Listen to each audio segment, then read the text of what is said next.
I'm not giving any money to you who have no future. I'm going to take all the inheritance.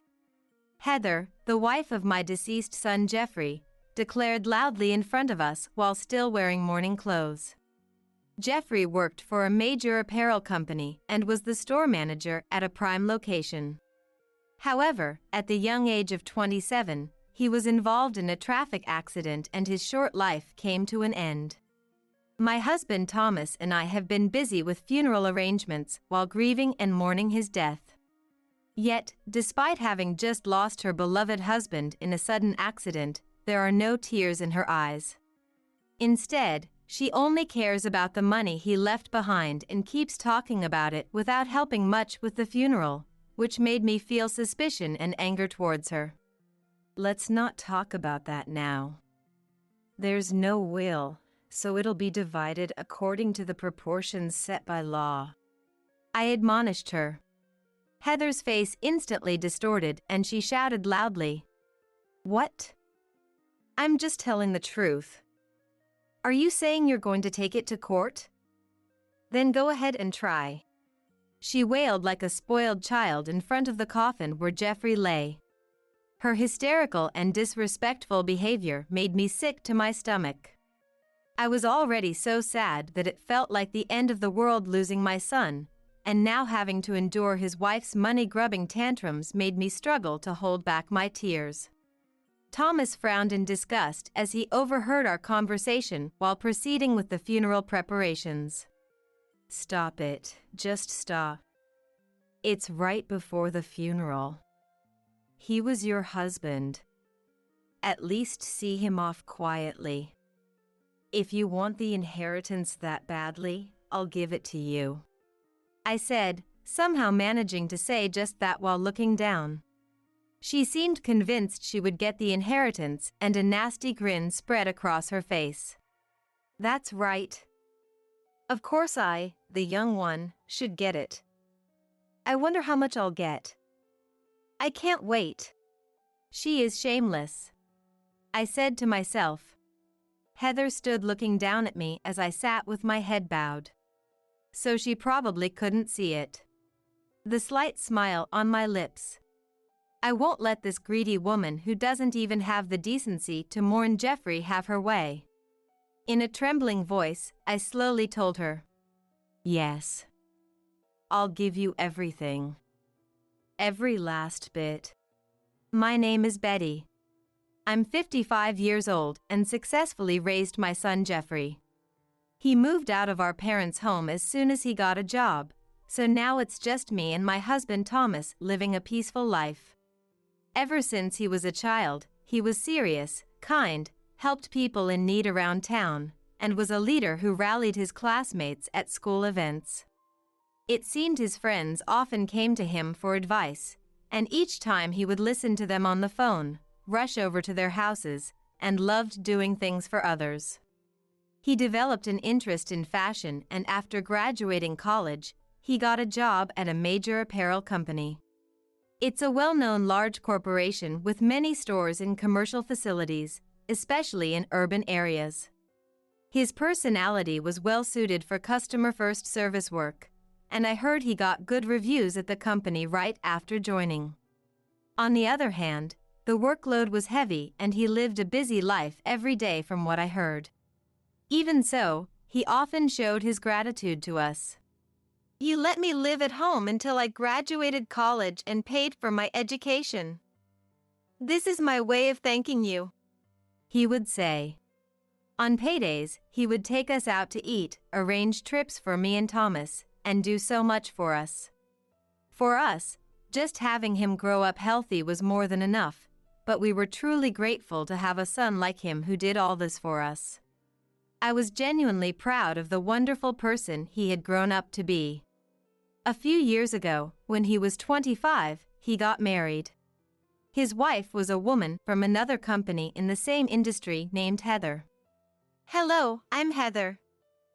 Jeffrey and I first met through work, and we've been dating since then. She greeted me with a radiant smile. Perhaps because she worked in the apparel industry, she paid close attention to fashion and beauty, and was a very beautiful person. Compared to Jeffrey, I still have a lot to learn at work, but from now on, I want to properly support him in my role as his wife as well. It's nice to meet you, she said politely. There's no need to be so formal, I said, and she laughed shyly. Her smile was also charming, and I took an instant liking to her.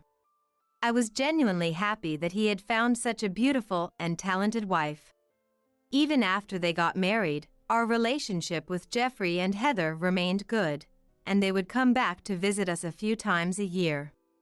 During those times, the four of us would share meals together, and those moments were always peaceful and filled with the warmth of family, making them happy times.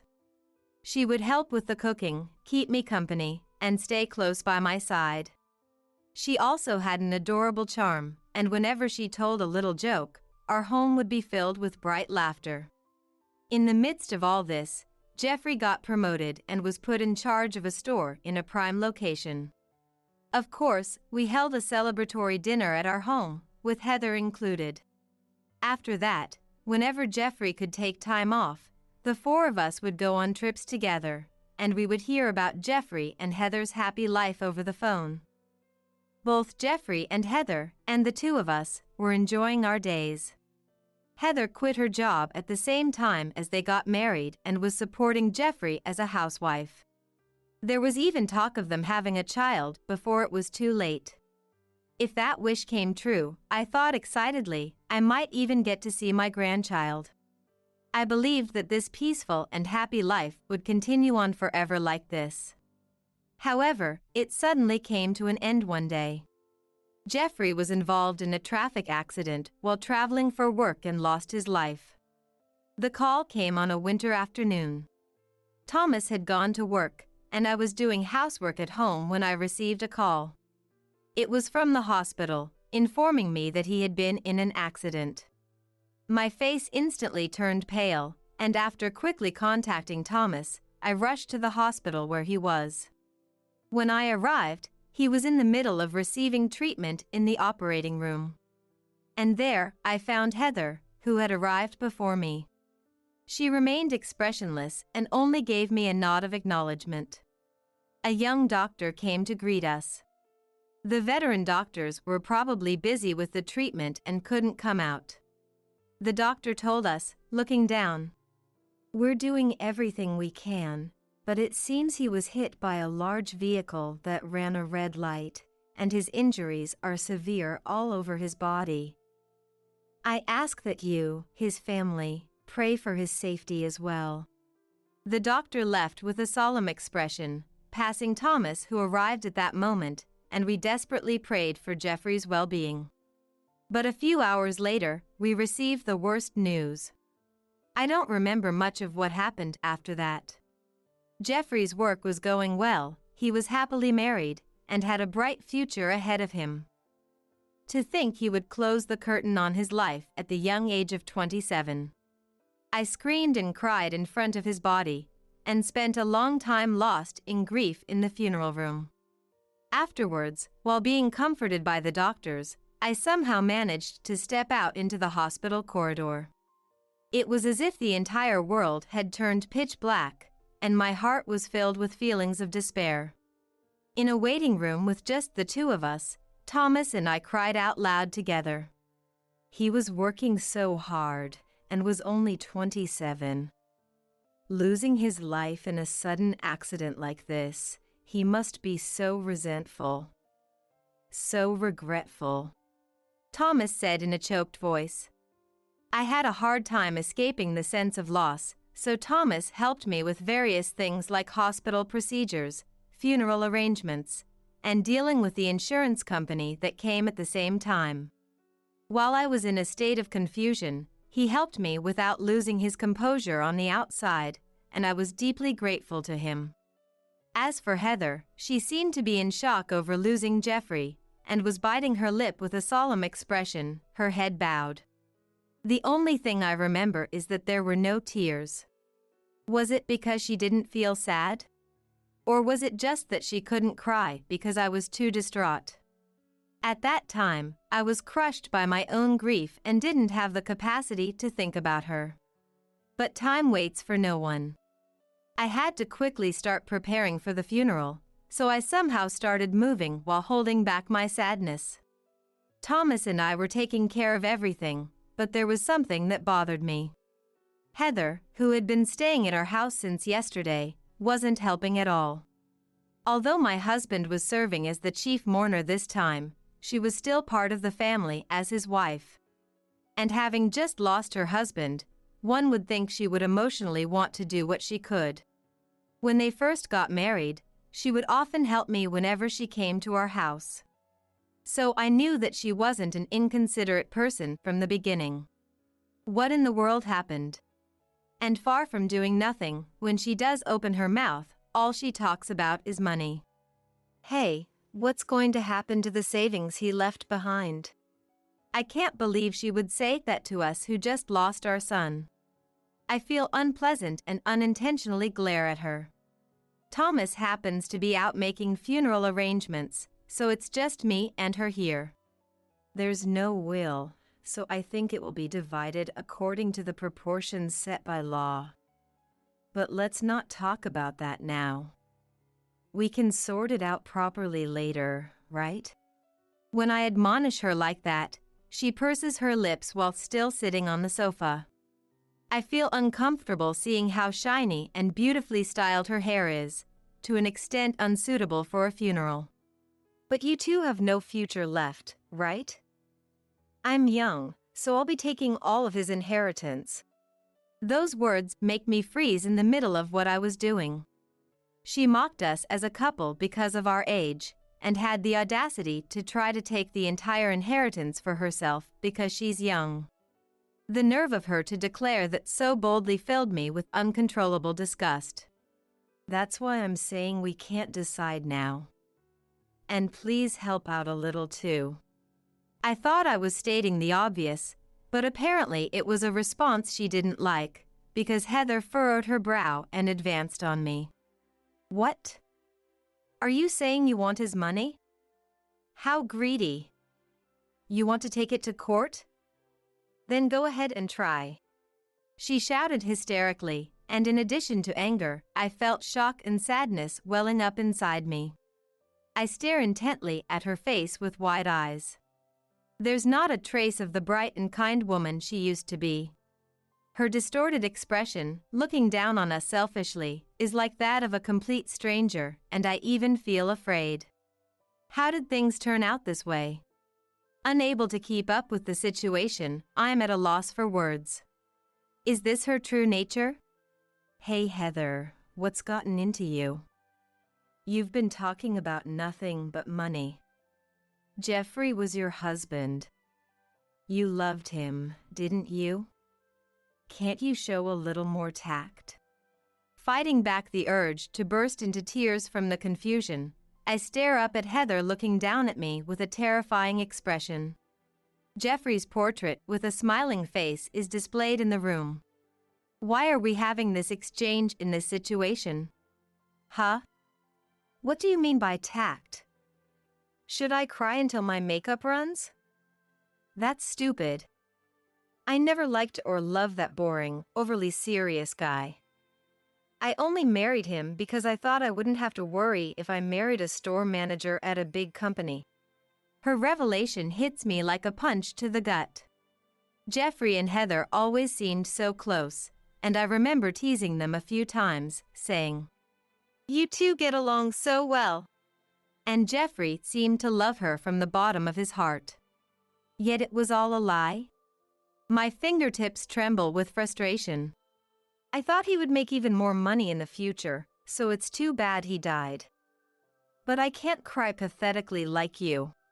No way. I'm at a loss for words. That day, when I was distraught over his death, this woman was looking at me with such contempt. It was easy to get you to like me. Before I met him, I worked night shifts in the service industry, so I'm good at catering to older people. It felt nice to have you fooled so skillfully. I clench my trembling hands and glare at her as I stand up. Actually, I had intended to give all of Jeffrey's inheritance to her from the beginning.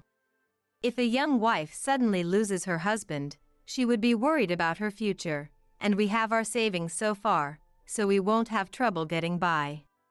But I can't forgive her for saying it like this. At this point, I don't want to easily hand over his inheritance. No, we'll discuss it through a lawyer. For now, just be quiet and focus on the funeral. I tell Heather in a strong voice. She clicks her tongue loudly, runs her fingers through her long hair, and leaves. Even though Heather claims to be a housewife, her appearance is strangely beautiful, and I can tell she spends money on her hair and skin. Many of her belongings seem to be from famous brands too. I thought she was a beautiful person even before they got married, but at that time she was also working, so I didn't feel anything was off. But now, she's not earning her own money.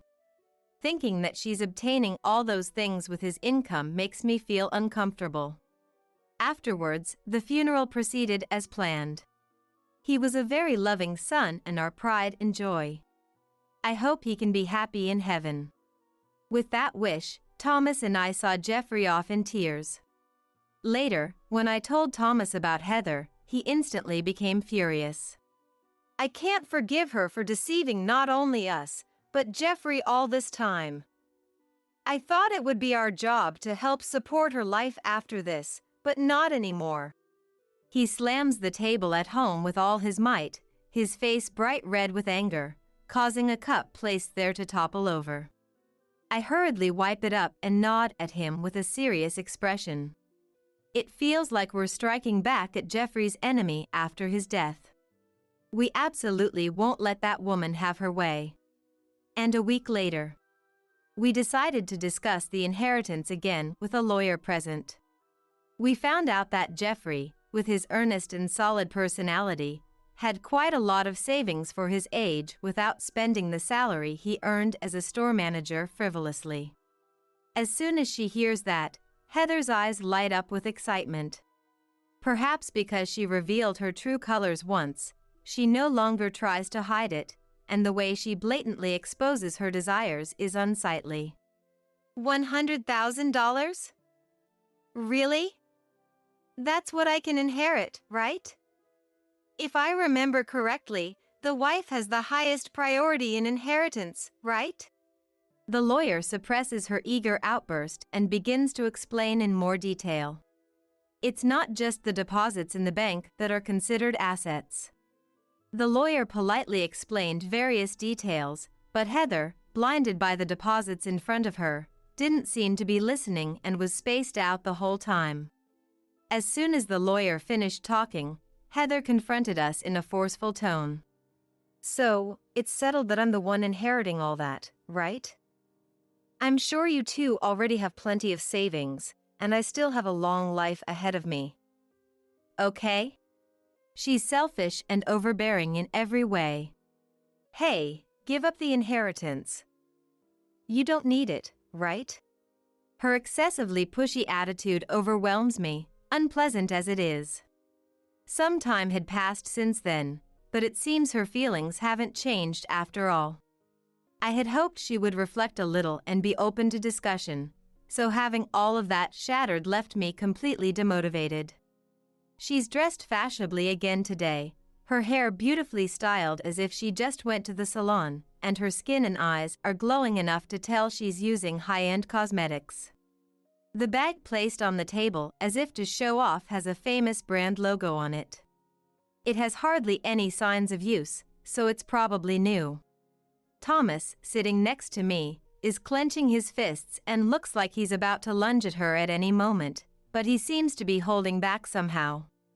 It's impossible to persuade her at this rate. I didn't want this argument to drag on into an even longer dispute. We're in the depths of grief from losing Jeffrey, and I don't want to prolong this trouble any further with self-centered Heather over the inheritance. Exhausted both physically and mentally, I had no energy left to fight her anymore. Well, if you insist that much, fine. As you say, you're still young. I'm sure Jeffrey earned that money for his life with you, so I'll let you have the entire inheritance. Yes, all of it. When I say that weakly, Heather's face lights up. I knew it! Why not? The unsightliness of it makes me unintentionally dismiss her as shameless in my mind. The lawyer properly recorded our conversation, and with that, it was decided that Jeffrey's entire inheritance would go to this arrogant Heather. My husband and I head home together with disgruntled expressions, not speaking to each other. An indescribable unpleasant feeling was spreading in our hearts. From then on, we spent our days thinking about Jeffrey. That said, it's the usual life of Thomas going to work and me taking care of the house. But there are no more calls from Jeffrey. My voice no longer reaches him. Every time I realized that, I felt like crying from the sense of loss. And so, about 3 months passed. On days off, Thomas and I would go for walks in the nearby park or relax and drink coffee at home while reminiscing about Jeffrey. In the midst of such sad yet leisurely days, the phone at home rang one afternoon. The caller was an unexpected person. It was Heather. We haven't even spoken, let alone met, since the discussion with the lawyer. She probably has no more use for us, and we don't want to see her face either. So why did she suddenly contact us? I pressed the call button, wondering. Then, Heather's flustered voice came through from the other end of the line. Hey, listen. I got a repayment demand for debt sent to my house. It's $90,000. So that's what it was about, I realized. Actually, during the discussion with the lawyer, there was a concerning matter brought up. However, Heather at the time was completely carried away by the savings she would get her hands on and wasn't properly listening. Thomas and I knew that, but deliberately said nothing, gave up the inheritance, and let her have everything. It's all Jeffrey's debt. I never heard about this. Hey, do I have to pay this back? Did you know about it? Her loud, ranting voice was annoying, and I sighed. Jeffrey's entire estate has been inherited by you. That includes the obligation to repay debts, all of it. When I clearly state that, she lets out a disgruntled groan. The company Jeffrey worked for was indeed a major one, but it seems their business had been tough lately. The burden of that fell on the store managers of each location. Jeffrey was made to conduct business at his own expense under the company's orders. He was generating sales by buying the store's goods with his own money. Earnest as he was, he probably had a strong sense of loyalty to the company. Unable to refuse doing business at his own expense, he must have been following orders to protect the company while taking on a large amount of debt.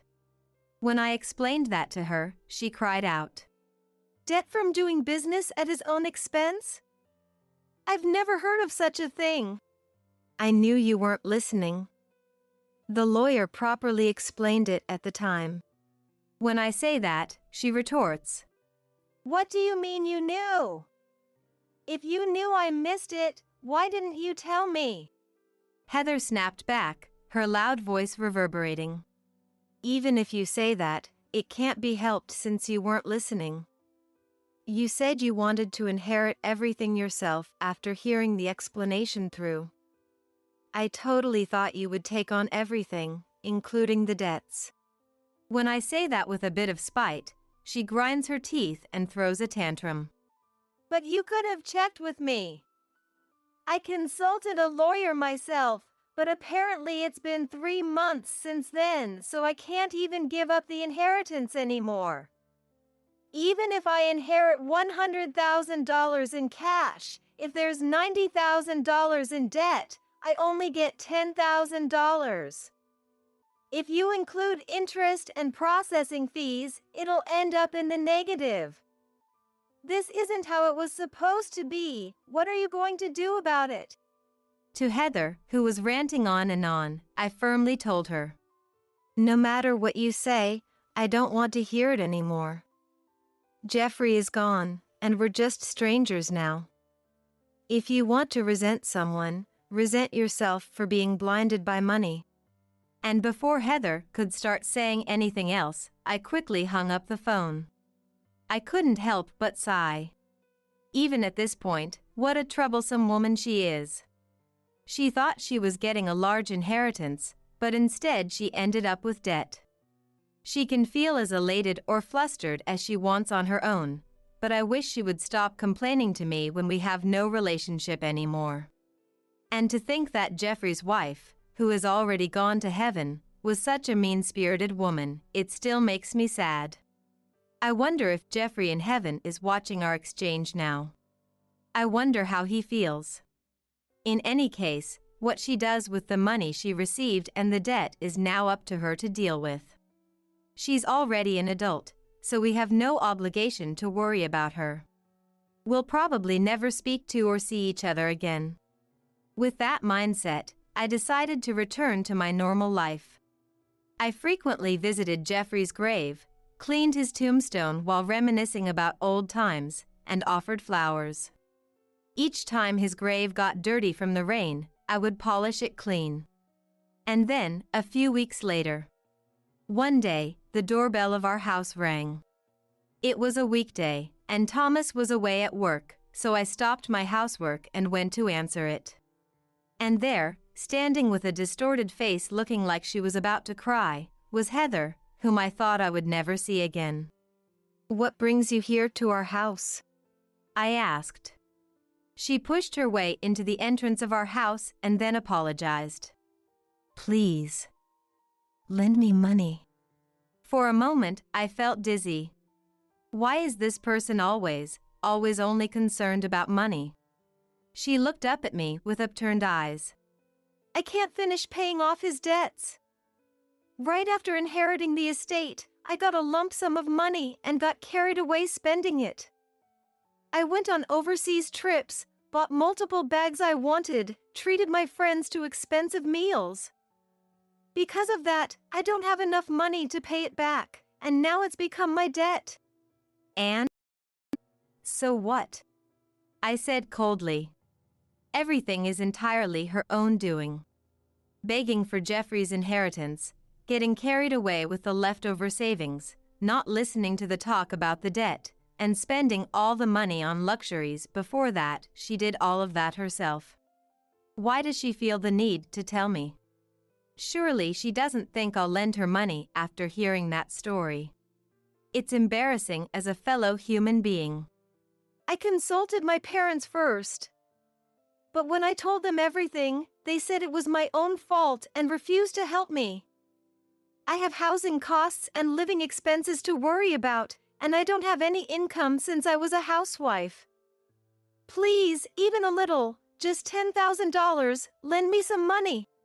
With a strong determination not to get involved, I told her, who was looking up at me, in a cold tone. "Wait, who are you?" "Huh?"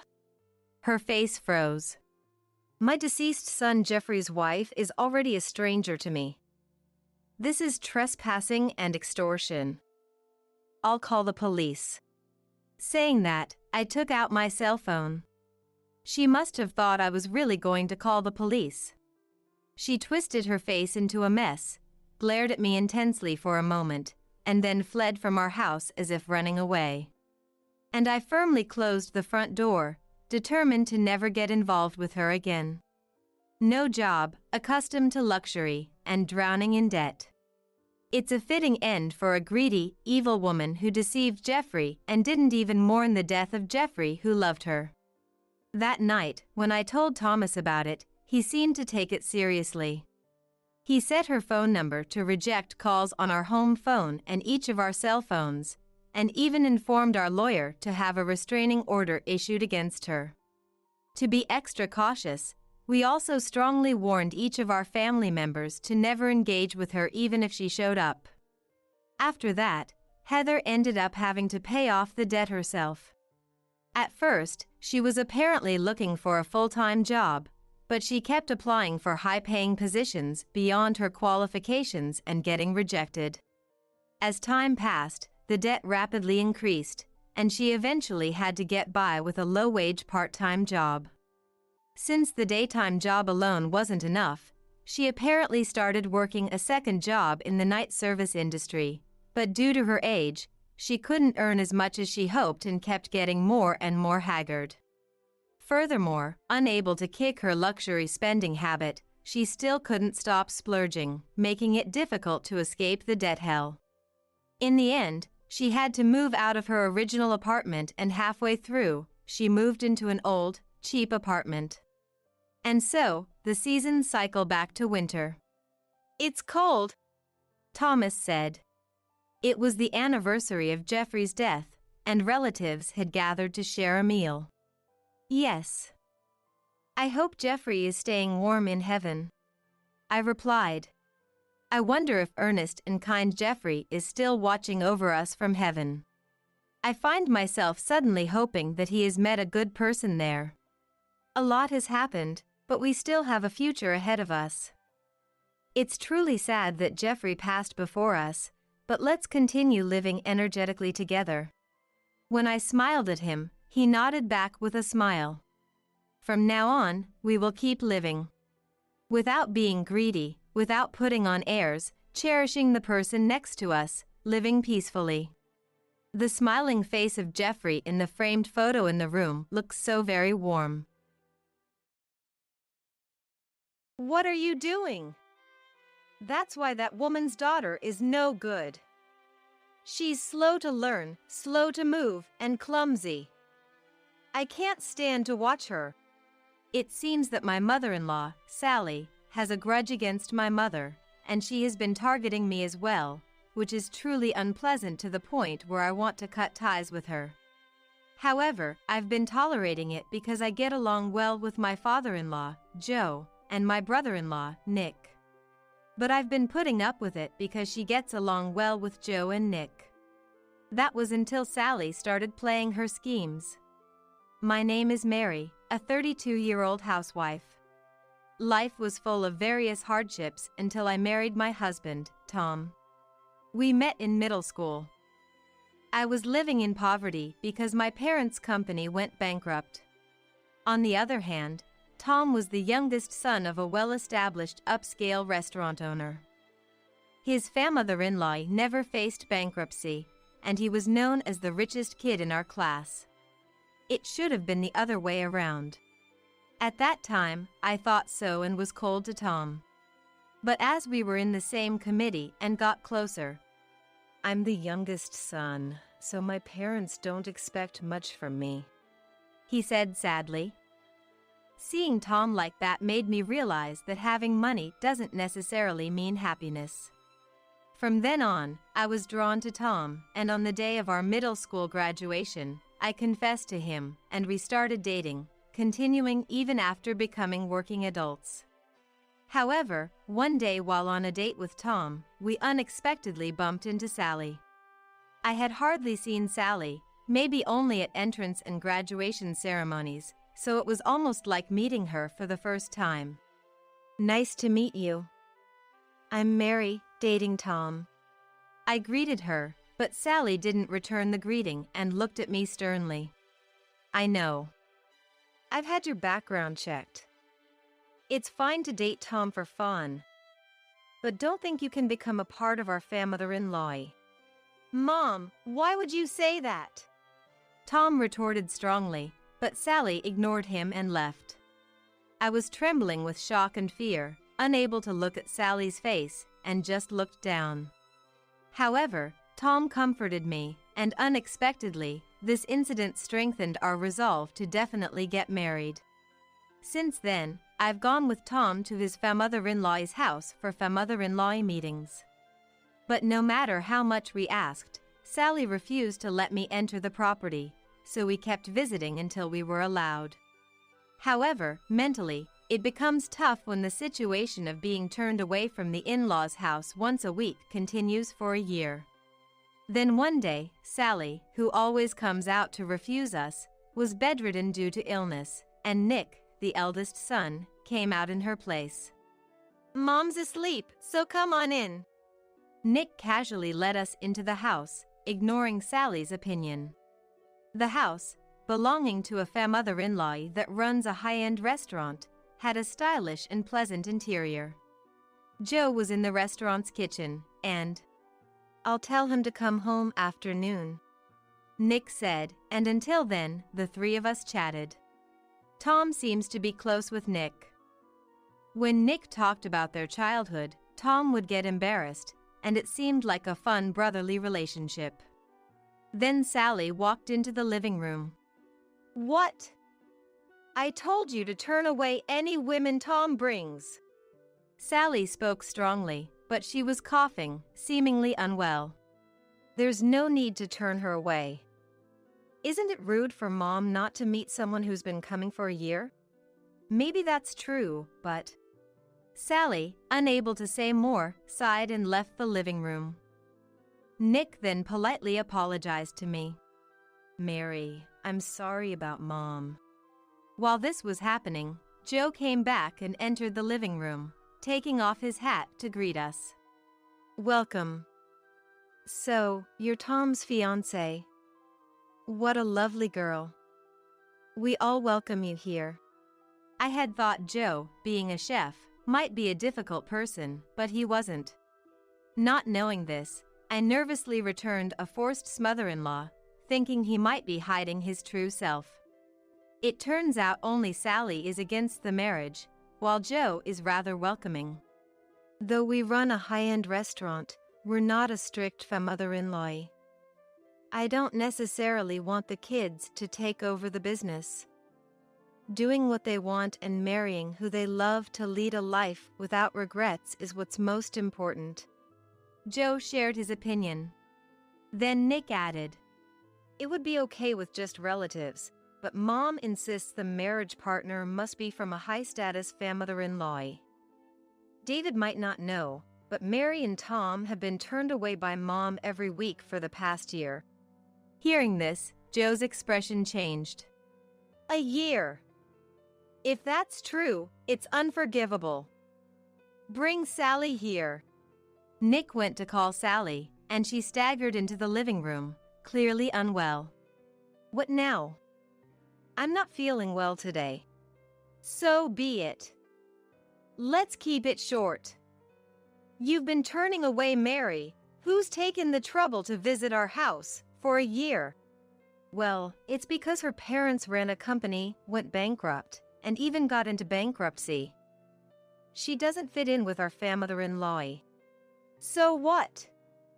What does her parents' bankruptcy have to do with her?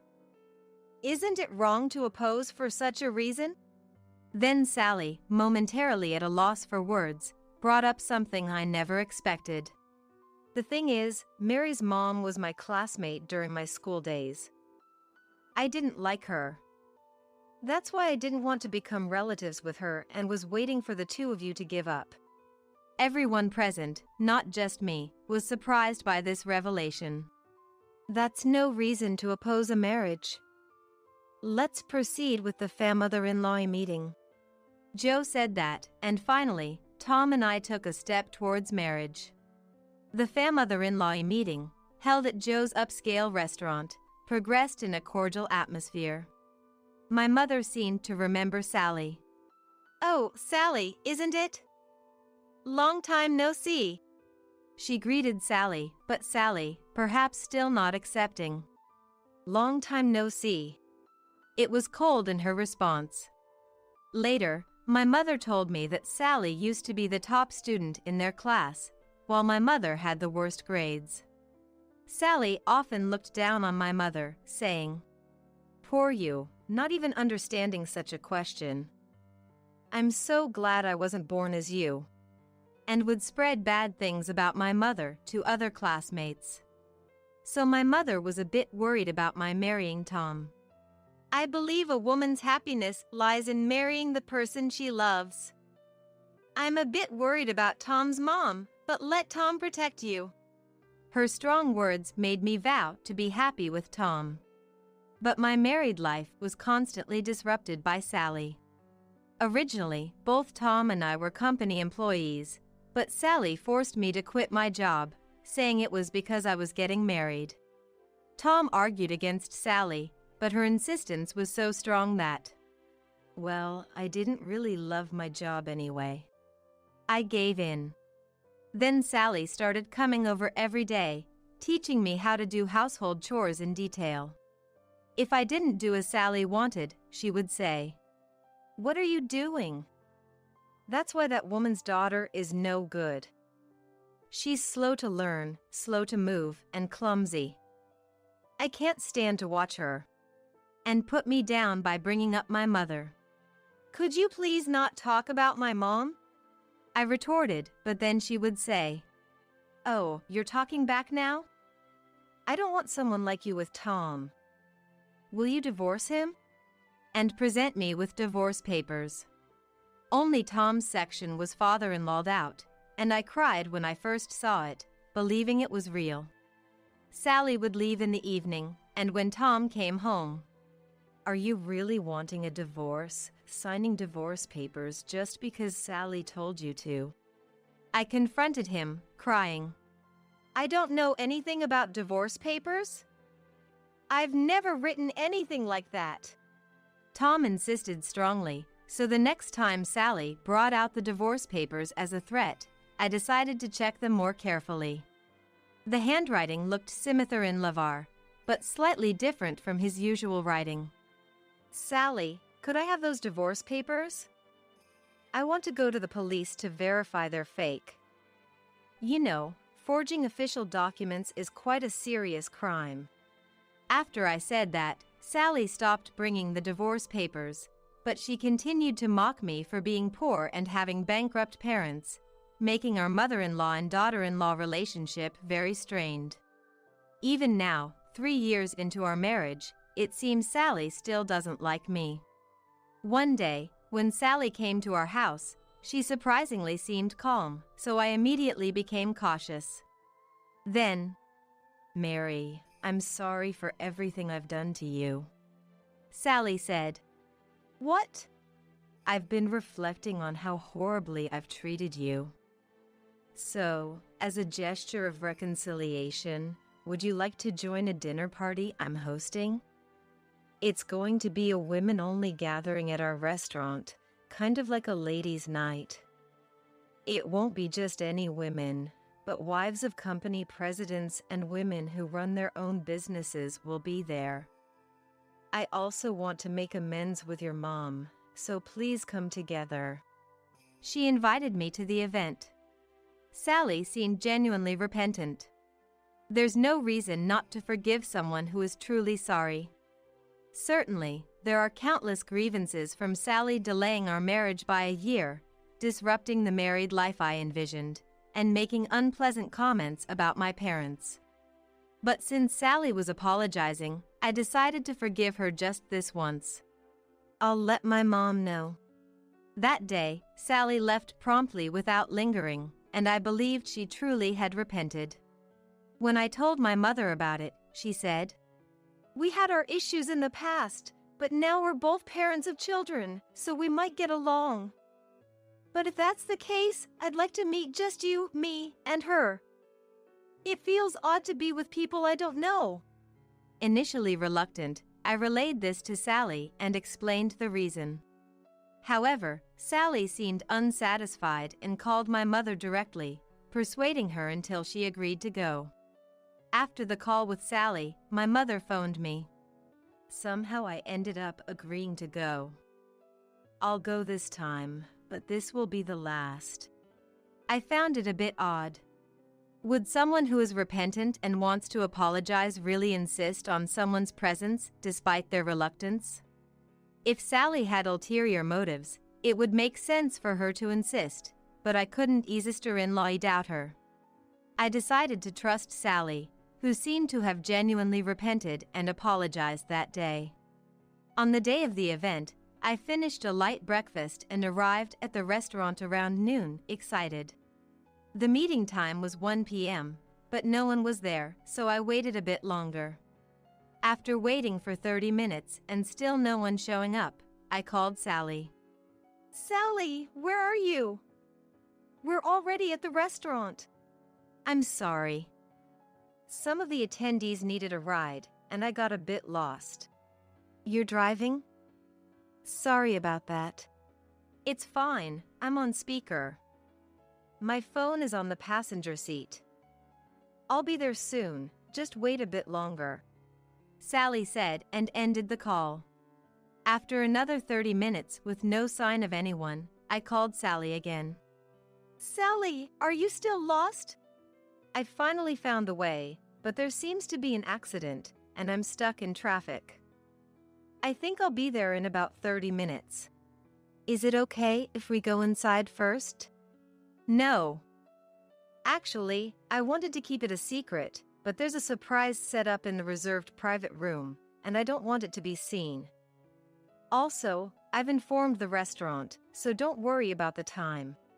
Understanding her point, my mother and I continued to wait outside the restaurant. An hour later, 2 hours after we began waiting, Nick arrived at the restaurant. I heard someone was waiting outside, but I didn't expect it to be Mary and her mom. What's going on? Nick appeared to be working, wearing a white chef's jacket and hat.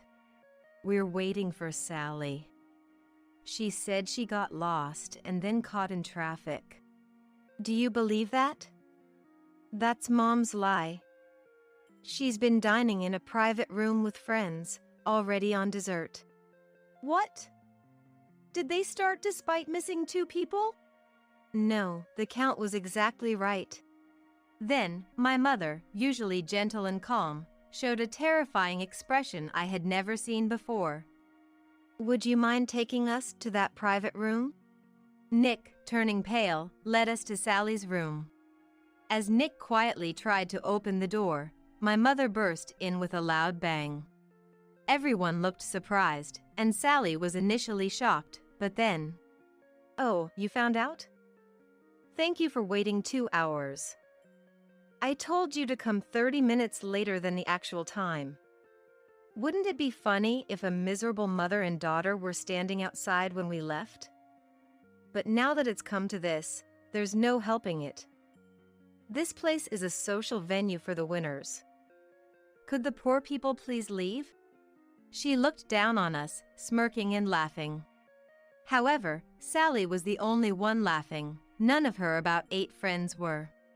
Then, my mother, with a bright mother-in-law, responded, Is that so? How interesting. I recognize everyone here. Would you mind conveying a message to them? Cancel our deals. Deals? Yes. I know all these people. Some are company owners, others are wives of presidents. As my mother said this, Sally burst into laughter. Amazing, isn't it? You were a president's wife over 10 years ago, right? Are these from that time? But who wants to associate with someone whose company went under? What are you talking about? Yes, my husband once bankrupted his company and is now an employee, but I started my own company 5 years ago and made it big. I'm in business with these ladies here. It was a surprise to see them. You can't do that. You were always bad at school and clumsy. You'll bankrupt it again, won't you? Nobody knows when they might go bankrupt, but for now, it's growing well. Why are you stuck in the past? Don't compare me to my student days. My mother shouted this, and one of the attendees stepped forward. I didn't know about this. My apologies for any disrespect. But my colleagues and I here were unaware of this. We would like to continue a good relationship with your company. She mother-in-lawed and shook hands with my mother, then turned to Sally. Given this, we'll take our leave today. Asserting their disassociation, the women all left the room. Some even left their desserts unfinished, which I felt a bit sorry for. I thought this incident might make Sally reflect a bit, but suddenly she grabbed my arm. Mary! How dare you embarrass me like this, as a daughter-in-law? Angry, I immediately shook off her hand. Please stop! And I showed a reaction of rejection. I believed you when you said you were sincerely sorry and had reflected. But this treatment is the worst, don't you think? I can never believe any apology from you again. I won't be fooled by such tricks, nor will I accept any invitations from you ever again. I had never spoken back to Sally this firmly before, so she seemed quite surprised. I didn't mean it like that. I just wanted you to respect me. I wanted to show you what happens when you mock me. I didn't think you'd get so angry. Please forgive me. Sally apologized again, but I was no longer willing to forgive. I wonder what method you'll use to deceive me next time. It's scary to think about. After that, Sally had nothing to say in return. Would you like to have a meal? I'll prepare a private room. Please wait here. Nick kindly offered and asked us to sit and wait. Both my mother and I, being very hungry, accepted his kind offer. Then, my mother and I enjoyed a lavish course meal, having a wonderful time. Later, the incident was relayed to Joe and Tom by Nick, and Sally seemed to have been severely reprimanded by everyone. Especially Tom, who declared to Sally, "I can't stand it anymore. I can't think of someone who hurts my beloved and her mom as my mother. Don't ever associate with me again." I was deeply grateful to Tom for standing up for us. Even Tom's brother, who lives far away, despised Sally for this incident, indicating just how much her actions were against human decency. Joe was particularly appalled and ended up handing Sally divorce papers and kicking her out of the house. Although Sally won't face financial difficulties even if divorced, due to property division, she's now living a lonely life, despised by her sons and abandoned by her relatives. Right after Sally stopped bothering me, I discovered I was pregnant. It seems the stress from Sally had been affecting me. This made me think that Sally had dug her own grave, and in a way, I was thankful for that. Tom was overjoyed about the pregnancy and said, "I'm sorry for all the stress you've endured. From now on, I'll do my best to protect our child and our whole mother-in-law." His words father-in-lawed me with happiness. I too resolved to protect and cherish the happiness of our precious -in-law.at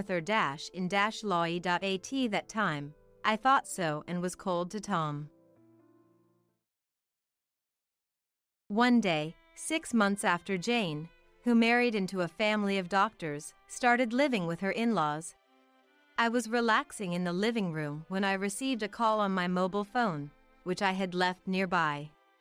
It had been a while since I last saw Jane's name pop up on my screen once or twice a month, and I hurried to answer the call. "Jane? Hello. Can you hear me?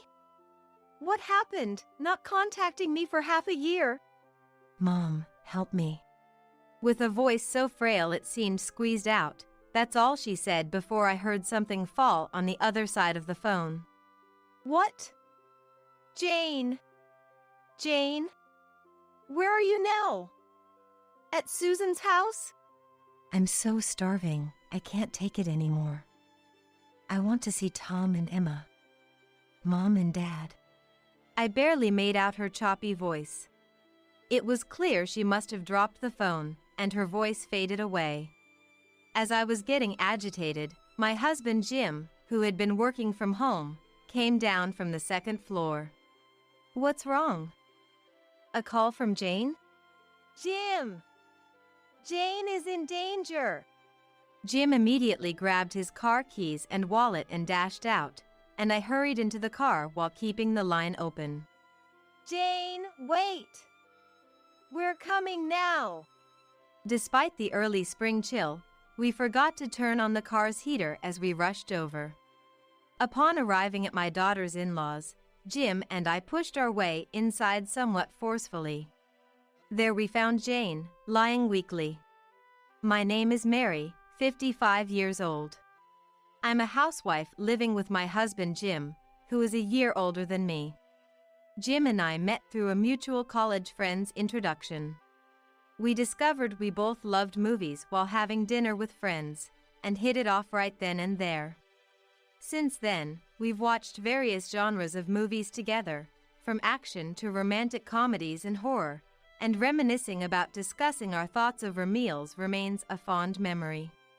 After dating for about a year, we got married. Jim joined a company after graduating from college and has been working there ever since. Now, with retirement looming, he often muses over a drink about how we might spend our time.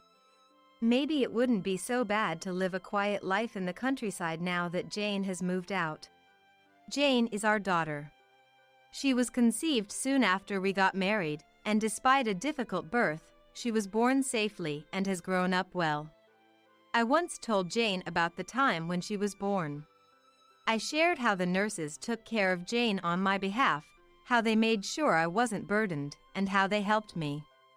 Hearing this, Jane seemed to realize the importance and preciousness of her own life and her mother's life, and she declared she wanted to become a nurse. I want to be a nurse and support babies being born and women like Mom. She was still in middle school but soon started attending a cram school and quickly made it into a selective high school. From there, she relentlessly pursued a career in nursing through high school and college, her determination both heartening and bittersweet for me to watch. Jim felt the same way, and when our only daughter decided to live alone upon entering university, he strongly opposed it. No way! What if she gets involved with some weird guy? There are suspicious people out there these days. That kind of person is always around. Jim, don't be such a helicopter parent. I hate the idea of her commuting to university by train. The argument between me and Jane and my husband was truly stressful, but eventually, Jane started living on her own. The night Jane left, only I knew that Jim quietly cried over his drink. Jane spent her university breaks working part-time jobs and coming home. Her innate cheerfulness and positive attitude toward challenges surely guided her on her path to becoming a nurse. Remembering this, I also enjoy a drink with Jim. That's true. Maybe somewhere known for its local craft beer would be nice? That sounds good, but Jane complains when we drink too much. Jim says with a wry smile. Jane completed her training, passed the national licensing exam, and became a nurse. Then, unexpectedly, she announced she was getting married. The man's name was Tom, someone she met during her training. Tom had finished his medical training, proposed to Jane, and she accepted. It's been a while since I proposed, but I'm happy to meet you today. I want to build a happy home with her. Please allow us to get married. Jim and I were taken aback by the sudden news, but seeing his handsome and straightforward demeanor, I thought he seemed sincere. Predictably, Jim was visibly shocked, but weakly consented to the marriage. I see. Jim must have seen how well Jane and Tom suited each other, unable to object when he saw Jane smiling happily beside him. Though he didn't cry that night, he definitely shed tears at the wedding. Tom's family comes from a line of doctors, with his father also a doctor, still working at a nearby hospital. He was cheerful and kind towards Jane, but it seemed that Jane didn't quite get along with her Maëlle, Susan, and Ciel, Anne. I overheard Jane on the phone once, saying, "They accuse me of being after their money. Saying I became a nurse just because it pays well and such mean things. Why? Because I come from an ordinary family. It's really rude." But you and Tom are doing well, right? Yeah. Sometimes we can't see each other because of my night shifts, but I'm still working too, so it's mutual. We both have the same time off next, so we're going to the beach.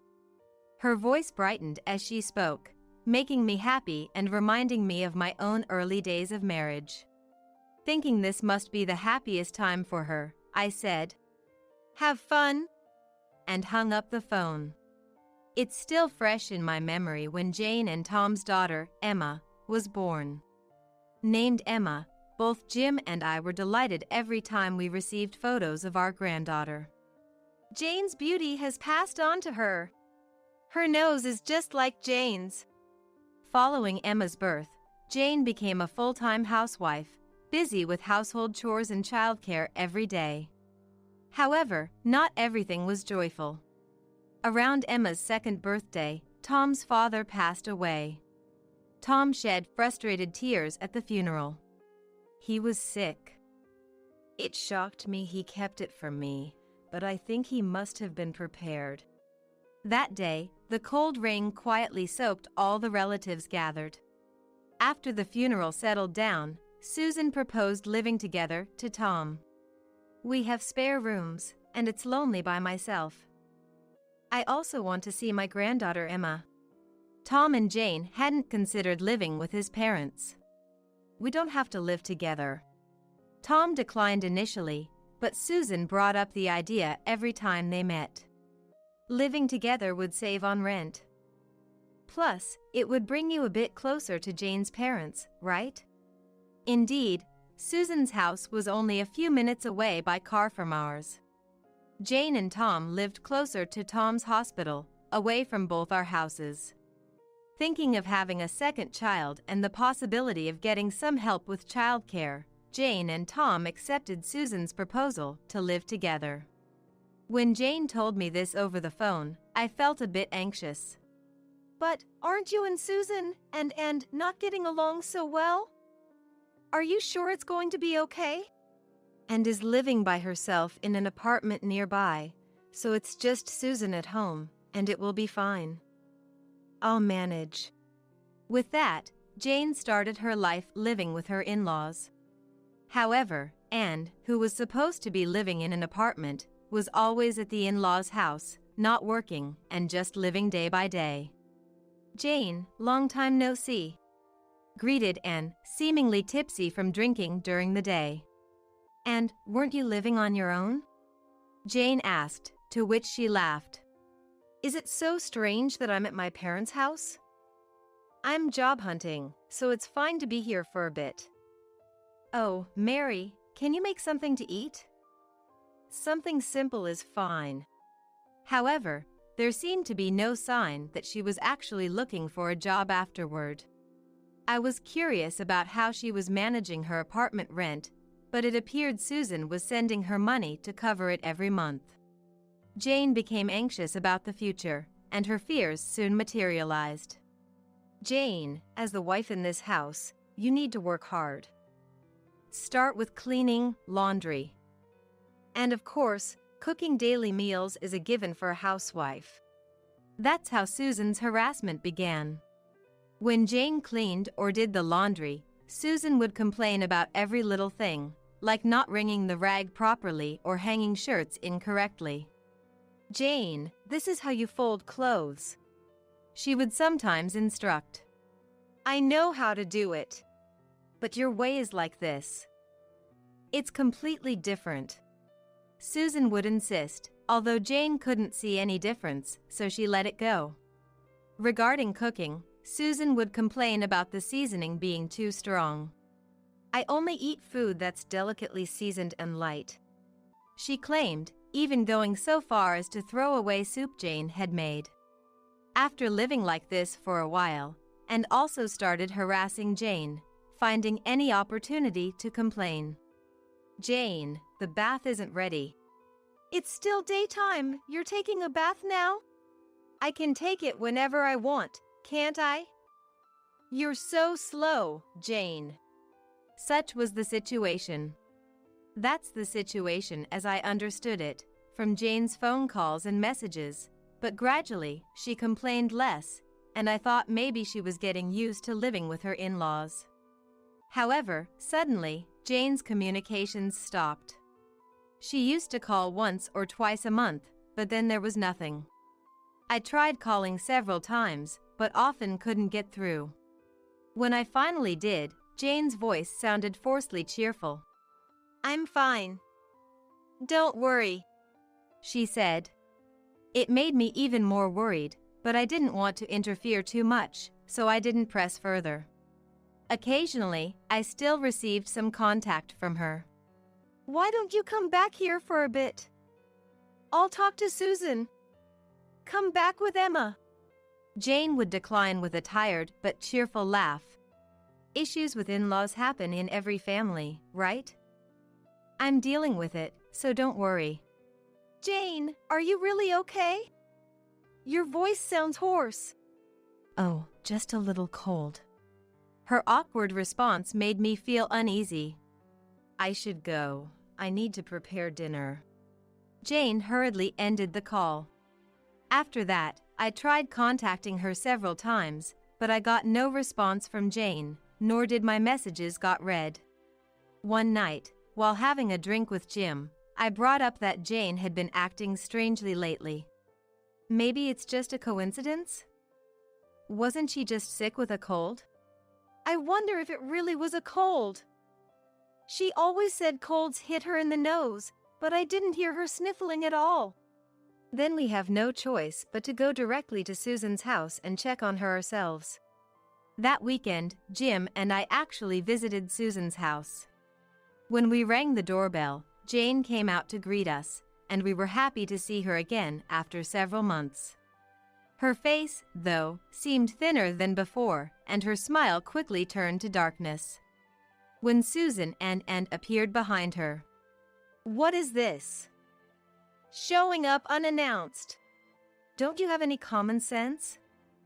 Poor Jane, raised by such people. And said with a laugh, but Susan, without reprimanding her, was desperate to get us off the property. Please leave. I'll call the police for trespassing if you don't. Susan, furiously trying to shoo us away with a broom, was visibly angry. Despite being chased off, Jim and I returned to our car, feeling that something was wrong. Was Jane always that thin? She used to complain about gaining a little weight. Is she not being fed properly? Could it be abuse? Is that even possible? We went to the police to discuss our concerns, but were told that without seeing Jane or witnessing abuse, they couldn't do anything. It'll be too late if we wait until something happens. I insisted, but Jim stopped me, and we went home for the day. Half a year passed in this state when one day, as I was relaxing in the living room, my mobile phone rang with a call from Jane. I hurried to answer it. Jane? Hello? Can you hear me? What happened, not contacting me for half a year? Mom. Jane's voice was a weak groan. Help me. After saying just that in a weakened voice, I heard something fall. What? Jane. Jane? Where are you now? At Susan's house? I'm so starving, I can't take it anymore. I want to see Tom and Emma. Mom and Dad. I barely made out her choppy voice. She must have dropped the phone, and her voice faded away. As I was getting agitated, Jim, who had been working from home, came down from the second floor. What's wrong? A call from Jane? Jim! Jane is in danger! Jim immediately grabbed his car keys and wallet, and I hurried into the car while keeping the line open. Jane, wait! We're coming now! Forgetting to turn on the car's heater in the slight chill, we rushed over. When we rang Susan's house's doorbell, Susan came out and was startled to see us. You two again. Expecting to be turned away again, we entered the house before Susan could finish speaking. Who is it? One night, slightly tipsy and blocked our way, but Jim and I pushed past her and proceeded inside without hesitation. Jane! Where are you, Jane? You're here, right? And Emma? We have to take Emma back too. Emma? Susan and followed us, but we didn't care. What's the meaning of this? Stop it, enough. While I was calling for Emma, she noticed the commotion and came out.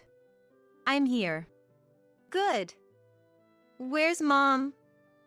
Do you know where she is? Over there. Emma led us with her small steps to Jane's room. Along the way, Mom looking forward to seeing Grandma and Grandpa, Emma said. Puzzled, we followed her and arrived in front of a locked storage room. It was a simple lock added afterward, and Jim and I broke in. Jane! I screamed. Jane was lying weakly inside, her cheeks hollow, her limbs thin, clearly not having eaten for days. Jane couldn't respond, only occasionally moaning weakly. I'm calling for an ambulance. You're overreacting. I attended to Jane while Jim called the police and ambulance. After the call, Jim confronted Susan. Why would you do this? The answer came not from Susan or Anne, but from Emma standing nearby. It's discipline, she said. Discipline. This isn't discipline. Soon the ambulance arrived, and Jim and I explained to the paramedics that Jane was too weak to speak, had been left in the storage, and likely hadn't eaten properly. Sensing the severity from Jane's frail condition, a paramedic said, Understood. We'll transport her to the hospital immediately, and asked me to accompany them. Wait! Her husband is a doctor. He works at... I mentioned the hospital name, asking if they could take her there. The paramedics contacted the hospital, and fortunately, they agreed to accept her, so the ambulance quickly set off. Siren blaring towards the hospital. Arriving at the hospital, Tom, having been informed of the emergency admission, was waiting, and I confronted him in a near frenzy. What have you done? Confused, Tom was approached by nurses trying to separate us. Amidst the commotion, with people watching, I didn't hold back in telling Tom about Jane's condition. I will never forgive this. Please wait. This is the first time I'm hearing of this. I thought she seemed a bit off lately, but she always laughed it off, saying she was fine. Tom often stayed away from home overnight due to night shifts and helping at associated hospitals, so he rarely saw Jane and had left her care entirely to Susan and Anne. Eventually, Jane had to be hospitalized for a while.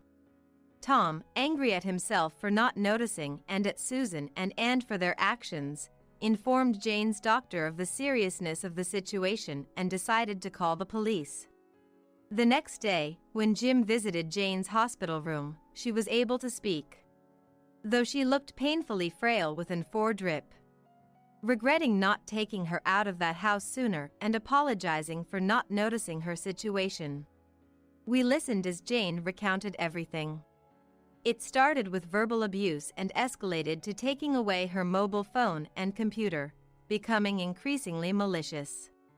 Yet Jane, with her inherent brightness and positivity, tried to endure, smiling at Tom whenever he came home late or after a long absence. However, this seemed to irritate Susan and Anne, whose harassment escalated when Tom was frequently away at night shifts or training sessions. Jane didn't seek Tom's help because Susan had threatened her not to tell. If I said anything, they'd bully Emma. Indeed, there were instances where Emma was pinched on the cheek or deliberately not given food. Jane had reportedly pleaded, I'll endure it, so please don't hurt Emma, asking them not to lay a hand on Emma. For 6 months, Jane and Emma were separated, with Jane only receiving food and water once a day and kept in a storage room otherwise. Jane attempted to escape once but was caught by and at the entrance and severely beaten, making further escape attempts impossible. Fortunately, she had managed to keep an old mobile phone and charger hidden, which was not taken from her. Jane documented everything that happened, including daily abuses, in videos and messages at night. Where is it? Under the bed in the storage room where I was. Based on this information, the police later recovered the evidence. The police, using this evidence, arrested Susan and Anne for imprisoning Jane over a long period. This incident caused Jim to lose trust in Tom, and for the time being, Emma would stay with Jim and me. We can't let Emma suffer the same fate as Jane. We'll be watching you closely from now on. Yes. I'm sorry. I won't make excuses for not realizing the terrible things my mother and were doing to Jane while I was away. Tom deeply apologized. As for Jane, since her hospitalization, she gradually recovered both physically and mentally. Each visit to the hospital showed her cheeks becoming fuller, and she laughed happily about gaining weight on her upper arms. She was discharged about 3 months later, into the warm sunlight that felt a bit too bright. After her discharge, Jane returned to her parents' home, where she, Jim, Jane, and Emma began living together. We had assumed she would certainly divorce after such an ordeal, but after Emma had gone to bed one night, Jane said something unexpected. You know, I'm not thinking about getting a divorce. Jim and I were shocked. Perhaps seeing our confusion, Jane slowly explained. At first, I was fed up with Susan and thought about divorcing him. But Tom was always kind and warm. During her hospital stay, Tom visited her daily after work, apologizing on behalf of his mother and sister, and promised never to let such a thing happen again. I will protect you, he assured. He also worked to ensure Susan and were punished by gathering evidence at home and getting his colleagues to write thorough medical reports. Tom talked about cutting ties with his family and said he'd follow any conditions my parents set until they could forgive him, Jane said. Do you believe him? I do. That's why I really want to live with Tom and Emma again. Jane looked directly into Jim's eyes as she spoke, her words and expression showing no doubt. However, Jim and I couldn't easily accept this and told Tom that we opposed the idea of Jane and Emma living with him for the time being, even after arranging a meeting to discuss it. Surprisingly, Tom accepted our stipulation without argument. I understand both Jane's and your feelings. I've done something unforgivable and will accept any punishment until I can live with Jane and Emma again. Later, Jim retired, and we moved to the countryside with Jane and Emma. Something we had talked about doing after retirement, but never expected to happen so soon. Isn't this a bit hasty? I asked Jim before moving, but he shook his head. I can't settle down knowing their house is nearby. Meanwhile, the young couple continued to persuade Jim to let them live as a family again. Desperate for approval, Tom heard from Jane about a closed clinic in our new town and immediately came to check it out. It was a small clinic, previously run by an elderly doctor specializing in internal medicine and pulmonology, retiring due to age. The clinic was conveniently located near a bus stop and had good access to the train station, with most facilities already in place. Tom, who had specialized in internal medicine, decided to leave his previous hospital, purchased the closed clinic, and successfully opened his own practice. At the clinic, Jane returned to work as a nurse, starting her days early and working reduced hours so she could be home by the evening. The clinic is so close to home that it's only a 5-minute drive away. On the clinic's days off, Tom comes over, and we spend time dining and playing with Emma, Jane, and me. Jim still keeps a stern eye on Tom, but lately, he's started to watch over him more gently. I hope for a reconciliation between Jim and them soon and showcase my cooking skills on weekends. How's it going lately? Jim asks gruffly, but his voice carries a hint of kindness. It's nice being with Jane and Emma. And being able to drink with Jim. Don't get too comfortable. Jim and Tom have even started to enjoy a drink together in the evenings. Joanna, it's about Walton's memorial dinner, but I doubt anyone will show up. It's my wedding day, so everyone prefers a celebration. What do you mean? My Sael, Carolina, intentionally set her wedding date to coincide with the anniversary of our grandson's passing, a year after his death. Come on, Joanna, you've become so forgetful without Walton that you can't even understand English anymore. I was infuriated by Carolina's unapologetic demeanor. I was fed up with Carolina's manipulative words and actions, and my husband, Darren, seemed indifferent. Well, for me, seeing my sister in her wedding dress is more important, so you can go to the memorial dinner alone. Faced with Carolina and Darren's cold attitudes, I came up with a plan. All right, I'll consider what you said. Today, after 25 years as a housewife, Joanna, I saw a text from Darren and felt down again. Staying over there again? I muttered to myself. Darren works at his father's company and is so busy that he often stays at his family home near the company instead of our house. It was foolish of me to hope he might come home early today, since it's my birthday. I sighed while preparing an unusually lavish dinner. Maybe he's just really busy. I talked to the sky, trying to convince myself. Though we met through a friend's introduction, Darren has always prioritized his family home over me. I tried to dismiss the thought that my in-laws must have said something, prompted by Darren's frequent, "I'll be staying at my parents' house." I want to trust Darren, but even on the rare days he is home, we are invariably interrupted by calls from his sister, Carolina, summoning him frequently. Carolina, Darren's sister, is 17 years younger than him and, according to him, indescribably cute.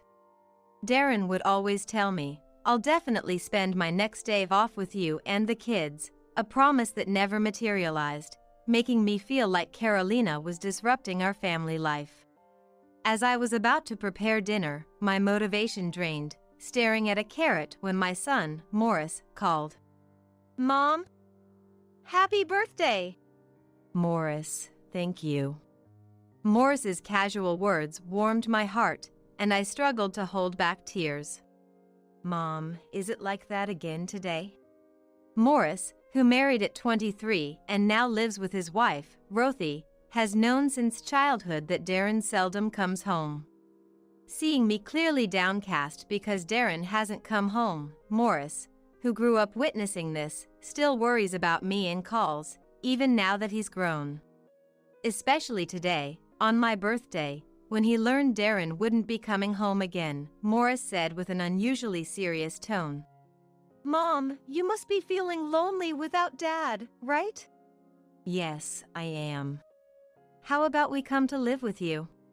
"What?" I was thrilled by Morris's suggestion, but worried that Rothy might not agree.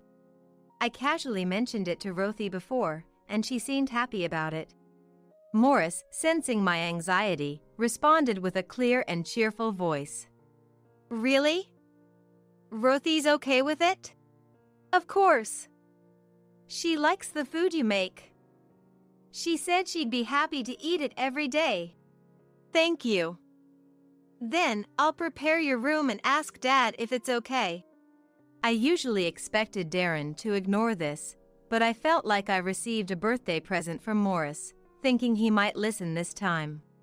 A ray of sunshine seemed to break through my gloom. Later, Morris and Rothy moved into our house. Even on the day they moved in, Darren didn't come home, but I was so happy they were here that I hardly minded. When I put effort into cooking, both Morris and, of course, Rothy were happy, making our meals always lively and enjoyable. Though Darren rarely came home, their presence meant I didn't feel lonely and enjoyed peaceful days. Then one day, Rothy felt unwell and decided to go to the hospital. It had been 4 months since they moved in with us, and she had never been seriously sick or injured before, so I was filled with anxiety. Morris's face, tense despite saying it'll be okay as he left for the hospital with Rothy, stuck in my mind. I tried to shake off the bad feeling by putting more energy into my chores than usual. However, my anxiety soon vanished. "Mom." While I was hanging laundry on the balcony, Morris was coming home, waving at me with the biggest smile. "Welcome back, both of you. How did it go?"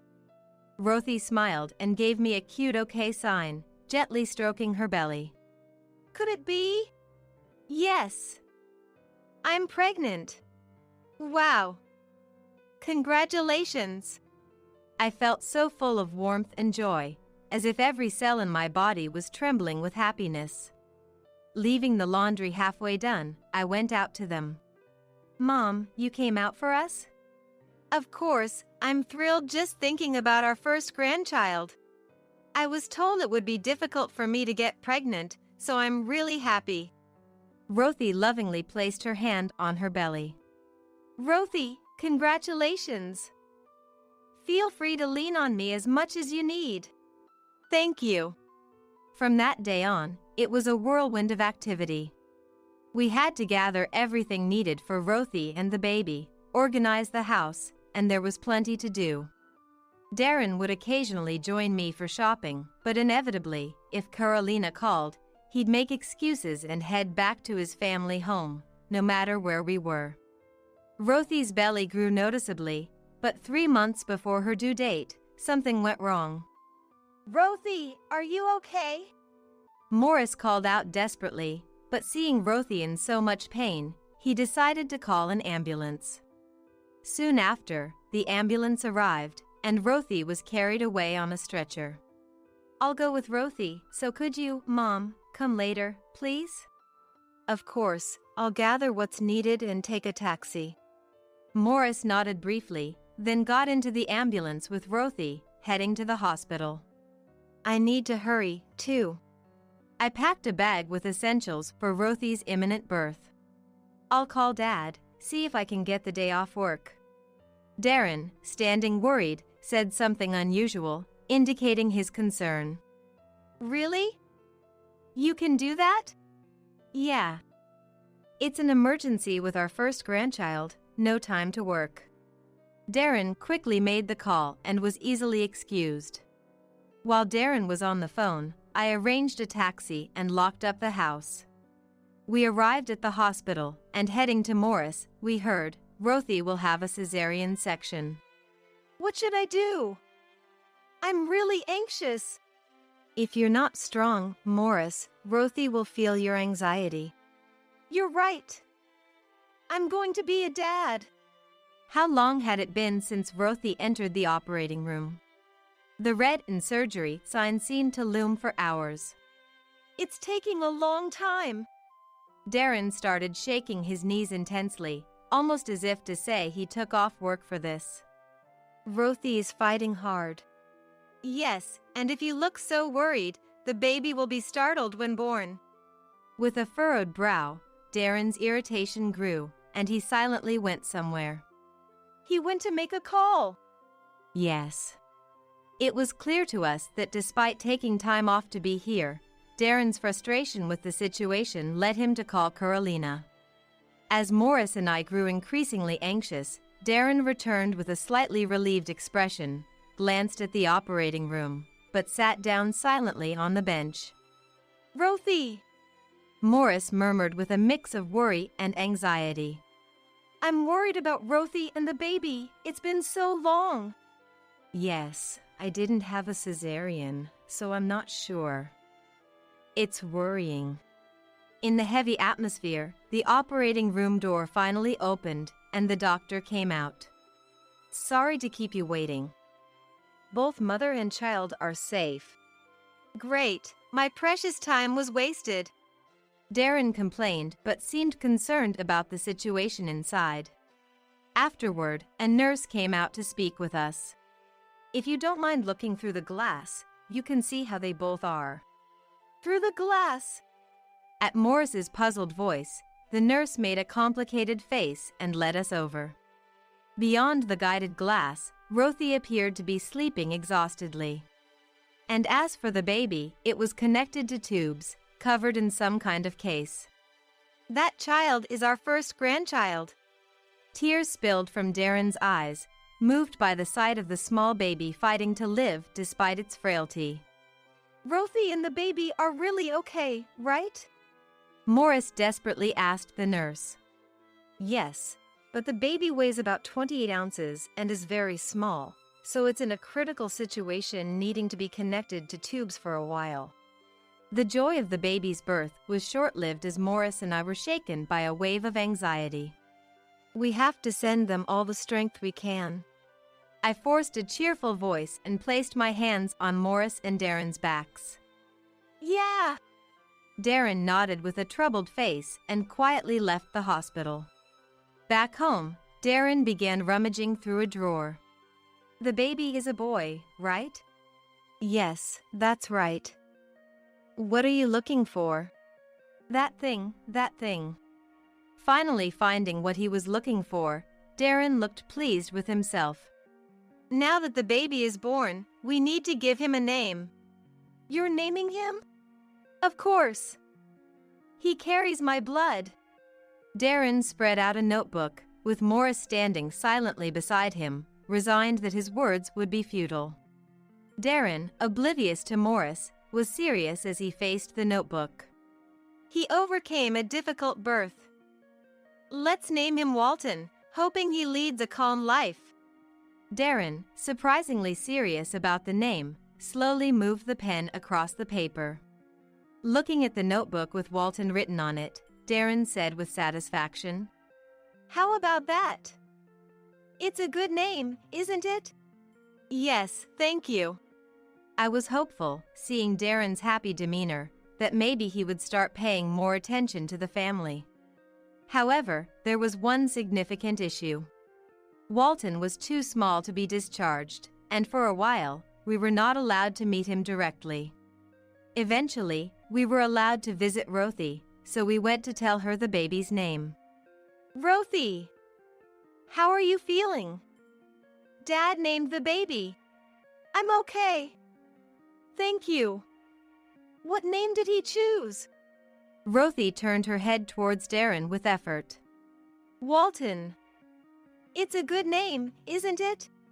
Darren proudly said, spreading out the notebook with Walton handwritten on it. What a beautiful name. I'm so happy. Thank you. Even as she spoke, Rothy seemed unusually downcast, her face shadowed with gloom. I thought maybe the hospital life had worn her out, and considered leaving her be, but her expression was so troubled I had to ask. Rothy, are you okay? You look so down. Joanna. Rothy looked at me with tears brimming in her eyes, and I knew something was wrong. There's something I need to tell also to Morris and Darren. Morris and Darren exchanged glances and then came closer to me.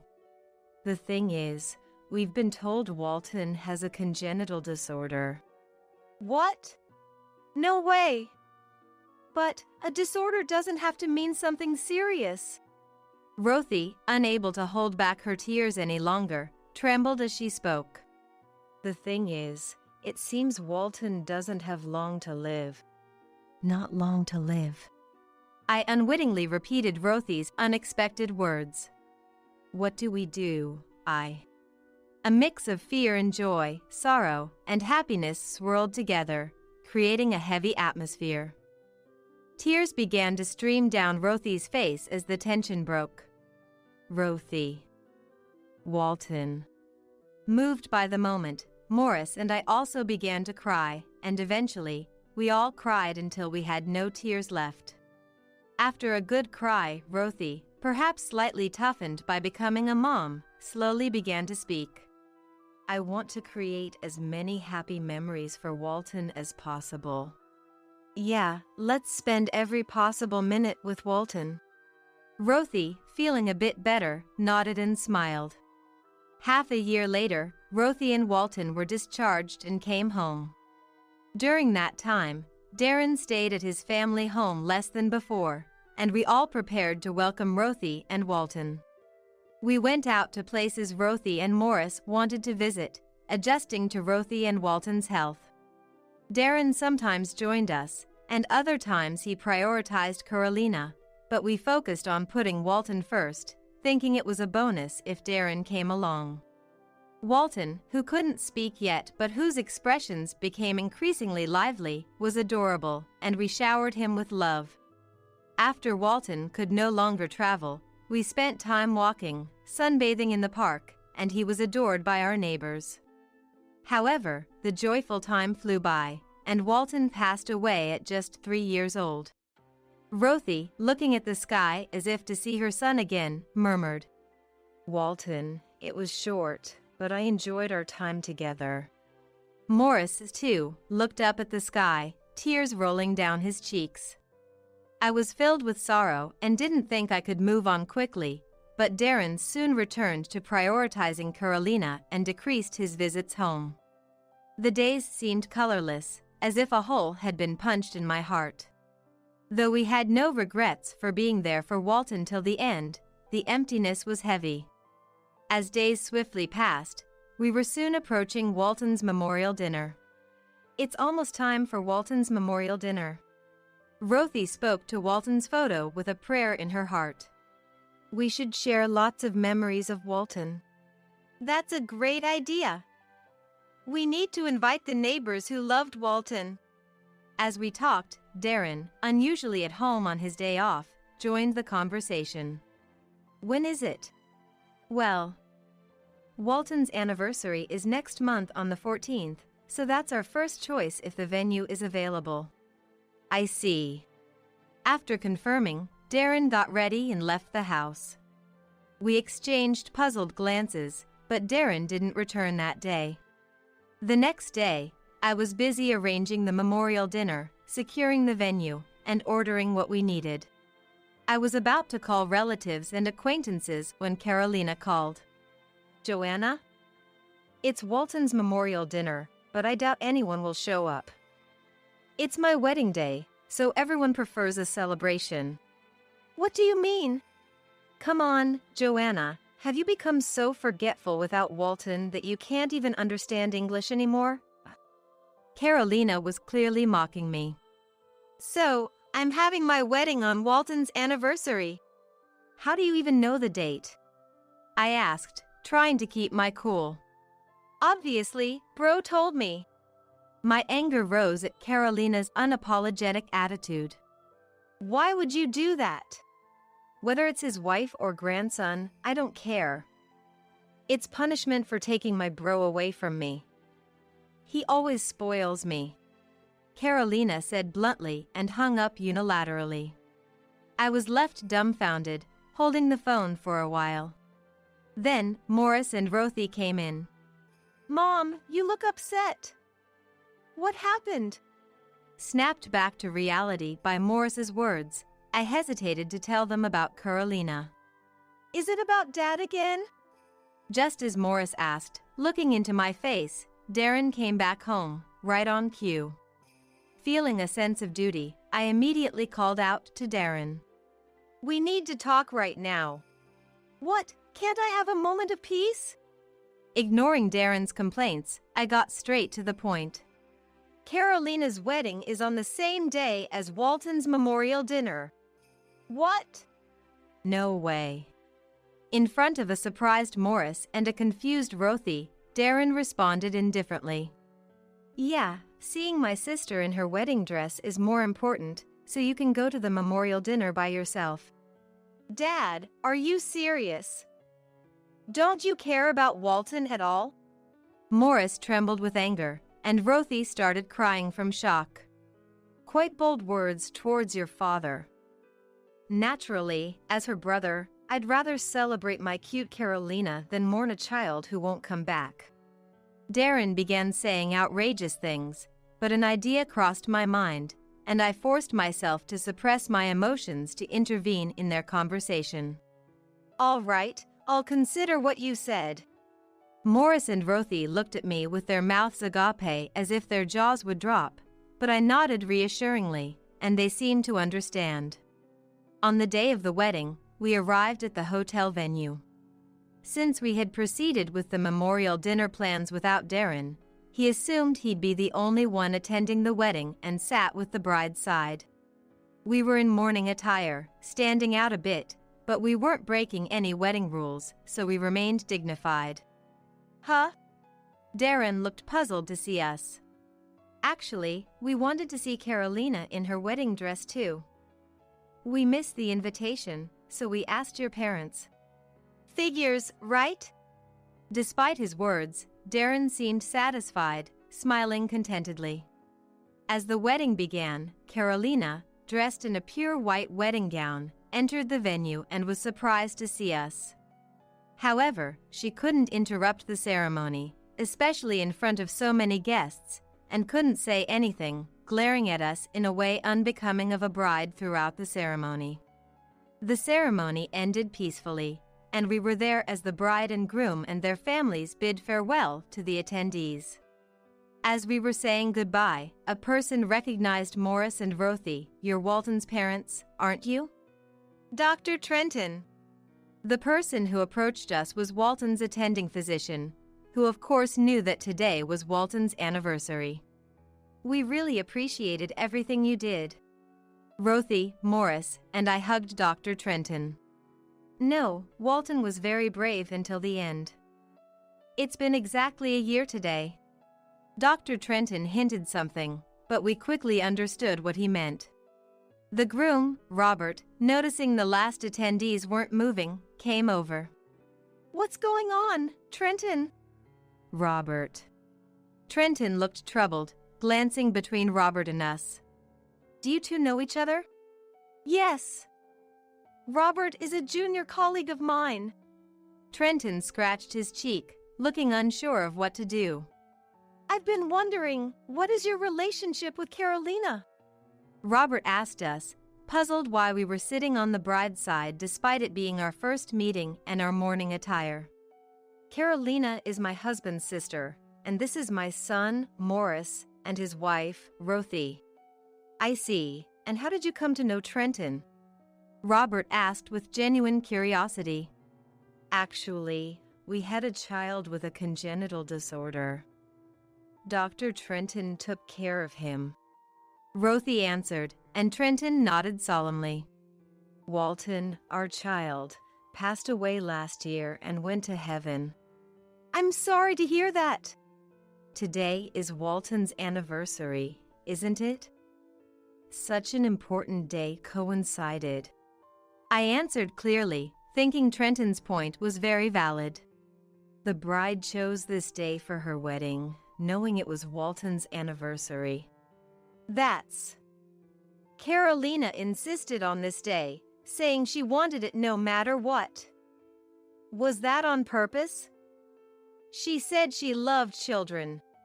Robert looked incredulous, and after conveying something to Carolina and Darren, who were happily chatting, Carolina and Darren approached us with Robert. What's this? I was just getting compliments from Bro on how beautiful I look. Carolina snapped at Robert, oblivious to the tense atmosphere between us. You insisted on having the wedding today, right? And you said you loved children. Yet, you knew it was Joanna's grandson's anniversary and still chose this day? Carolina's face went pale, but she desperately tried to cover up. I didn't know such a thing. It must be a coincidence, or you're lying. Carolina's behavior was suspicious. Darren nodded along, but Robert, faced with Trenton's and our denial, clenched his lips and raised his voice. Is that what a person does? Don't you know what's important? I'll have to reconsider the marriage. At Robert's declaration, Carolina's complexion grew even paler, and she started to rant as her lie was exposed. Why are you even here? It's all your fault. Weren't you supposed to be lonely at your memorial dinner? Carolina approached me with such force that I thought she might grab me, and continued her tirade. I'm the happy bride. It's absurd for you gloomy people to be here uninvited. Her loud voice echoed through the spacious venue, attracting the attention of Carolina and Darren's father, Owen, and mother, Teresa, who hurried over. I was the one who let Joanna and her family in. It was an apology for my foolish daughter and son's behavior that I asked them to attend. Dad. Why would you do that? That's too much.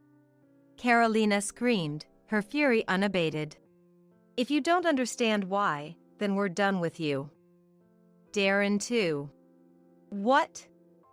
What did I do? I haven't done anything wrong, right? And why am I being disowned? Owen, realizing his children were heartless like cyborgs, sighed deeply. You've always said you wanted to live on your own. Reset everything and start over as a new individual. Facing abandonment by their own father, Darren and Carolina lost the will to argue and fell to their knees. Unknown to many, the hotel where Carolina had her wedding was the same one Joanna and her family had visited for memorable trips with Walton. I had informed the hotel from the planning stages and had first explained the situation to Owen. With Owen's understanding and cooperation, after Carolina's wedding, we invited acquaintances to the same place for a memorial dinner, making it possible to attend both the wedding and the memorial dinner. When I explained to Owen, I was anxious about whether he would believe me, but Owen and the relatives were already disappointed with Carolina's behavior and Darren's patheticness, and they willingly helped. Afterward, Carolina divorced, and soon my divorce with Darren was finalized, and Darren left the house. Having cut ties with Owen, both lost their jobs and homes, and I'm not sure how they're managing now while paying compensation from the divorce trial. Considering the hurt they caused not only to Walton but also to Morris and Rothy, and their abusive words and past actions, I honestly feel they got what they deserved. Morris, Rothy, and I, watched over by Walton's smiling face, have come to live peacefully as if the storm had passed. And with the bad ties cut off, good fortune came our way. Mom! Today, Rothy, who felt something odd in her stomach and went to the hospital with Morris, returned home with beaming smiles. Actually, we're expecting our second baby. With my hands raised in joy, Morris and Rothy exchanged deeply moved glances. Soon, Walton will have a little brother. Kayla, you do realize you're a farmer, right? Please don't touch Samuel with those dirty, soil-stained hands. I hate even having to interact like this. No filthy poor people allowed. Please stay away from now on. I've never even had the chance to hold Samuel. Ever since we met, Naomi has treated me like an enemy, saying mean things and showing me a terrible attitude. Because of that, my heart has already reached its limit. Why is being a farmer something to be frowned upon? I'm just doing my job. I've resisted bending to Naomi's unreasonable behavior up until now, but even that has its limits. Yet, God hasn't abandoned me. My name is Kayla, a widow in my 50s. I live with my son Kenneth and his wife Naomi after my husband passed away. Our family has been farming for generations, and I've continued to work on the farm, inherited from my ancestors. Kenneth, already married, stayed to take over the farm. He's a hard worker and proactive in farming. But to be honest, things haven't been going well with Naomi. Naomi, can we talk? I want to check on the farm. Will you come with me? One day, I invited her with those words. There's a reason I spoke up like this. Marrying Kenneth essentially means taking over the farm. Kenneth understands this well and actively studies farming, but Naomi doesn't seem very enthusiastic about the work. I understand that farming might be seen as a tough and dirty job, especially by the younger generation. I thought the same when I was younger. But once you start, it can be unexpectedly rewarding.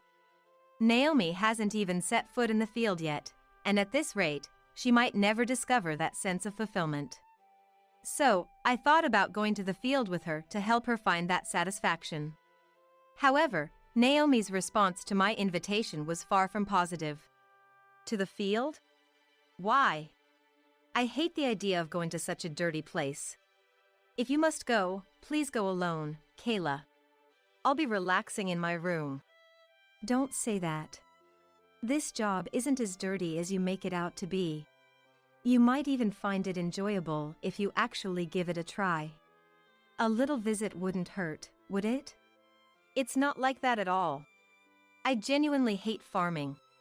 Bugs come out, the vegetables are dirty. Isn't it awful to force someone to come to the field? Kayla, this is harassment, you know.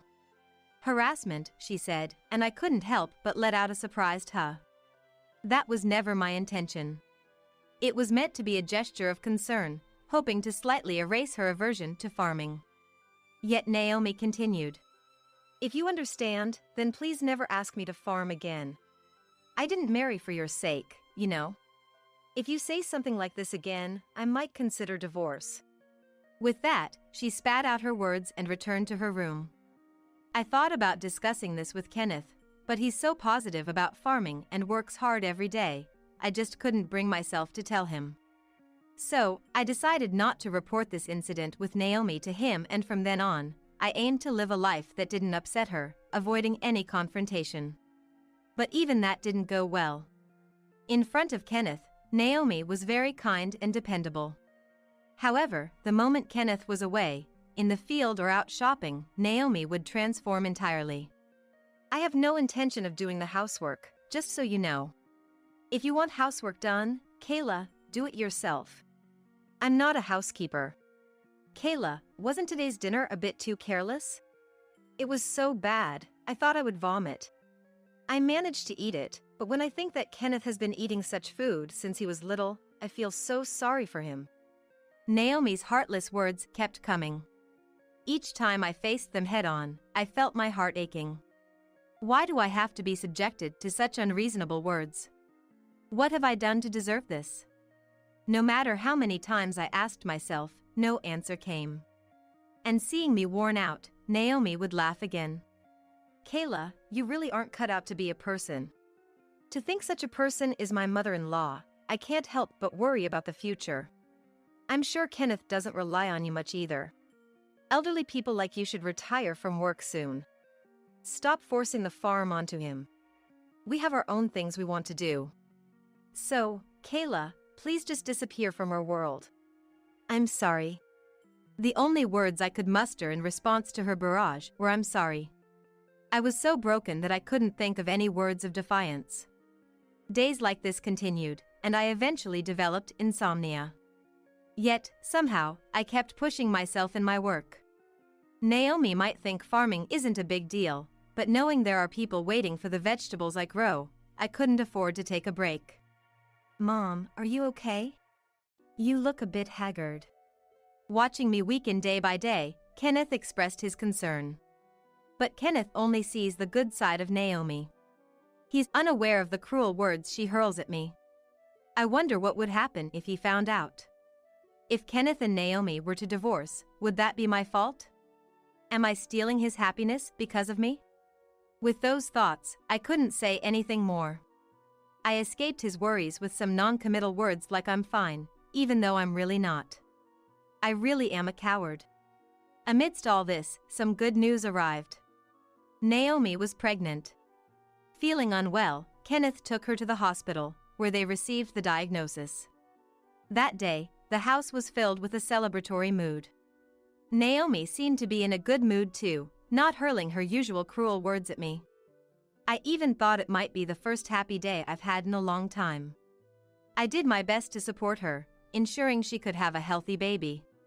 I prepared meals with plenty of nutrients and fresh vegetables, and knowing that wouldn't suffice, I also made sure to serve delicious meat and fish dishes.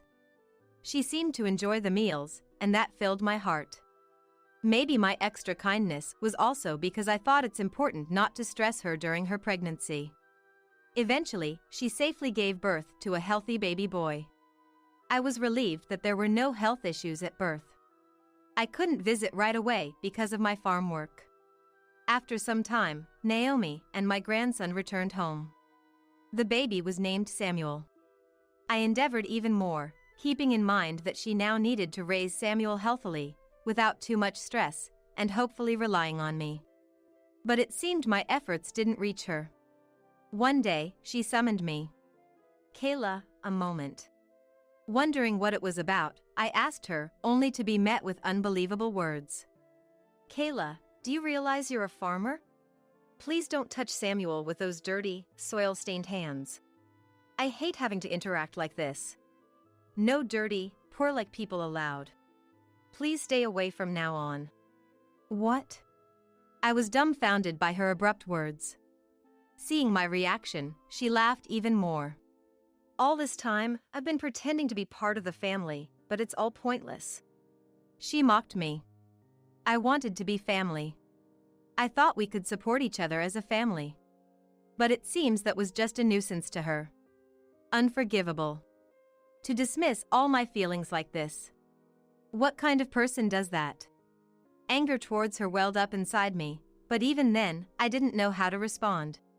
Understood. And that was all I could respond. I really am a coward. Even in such a situation, I couldn't muster a response to her words. Why am I so incapable? I thought about whether it was my fault, but more than that, I felt a strong sense of injustice towards her. And in those moments, God didn't abandon me. Kenneth, there's something I need to talk about.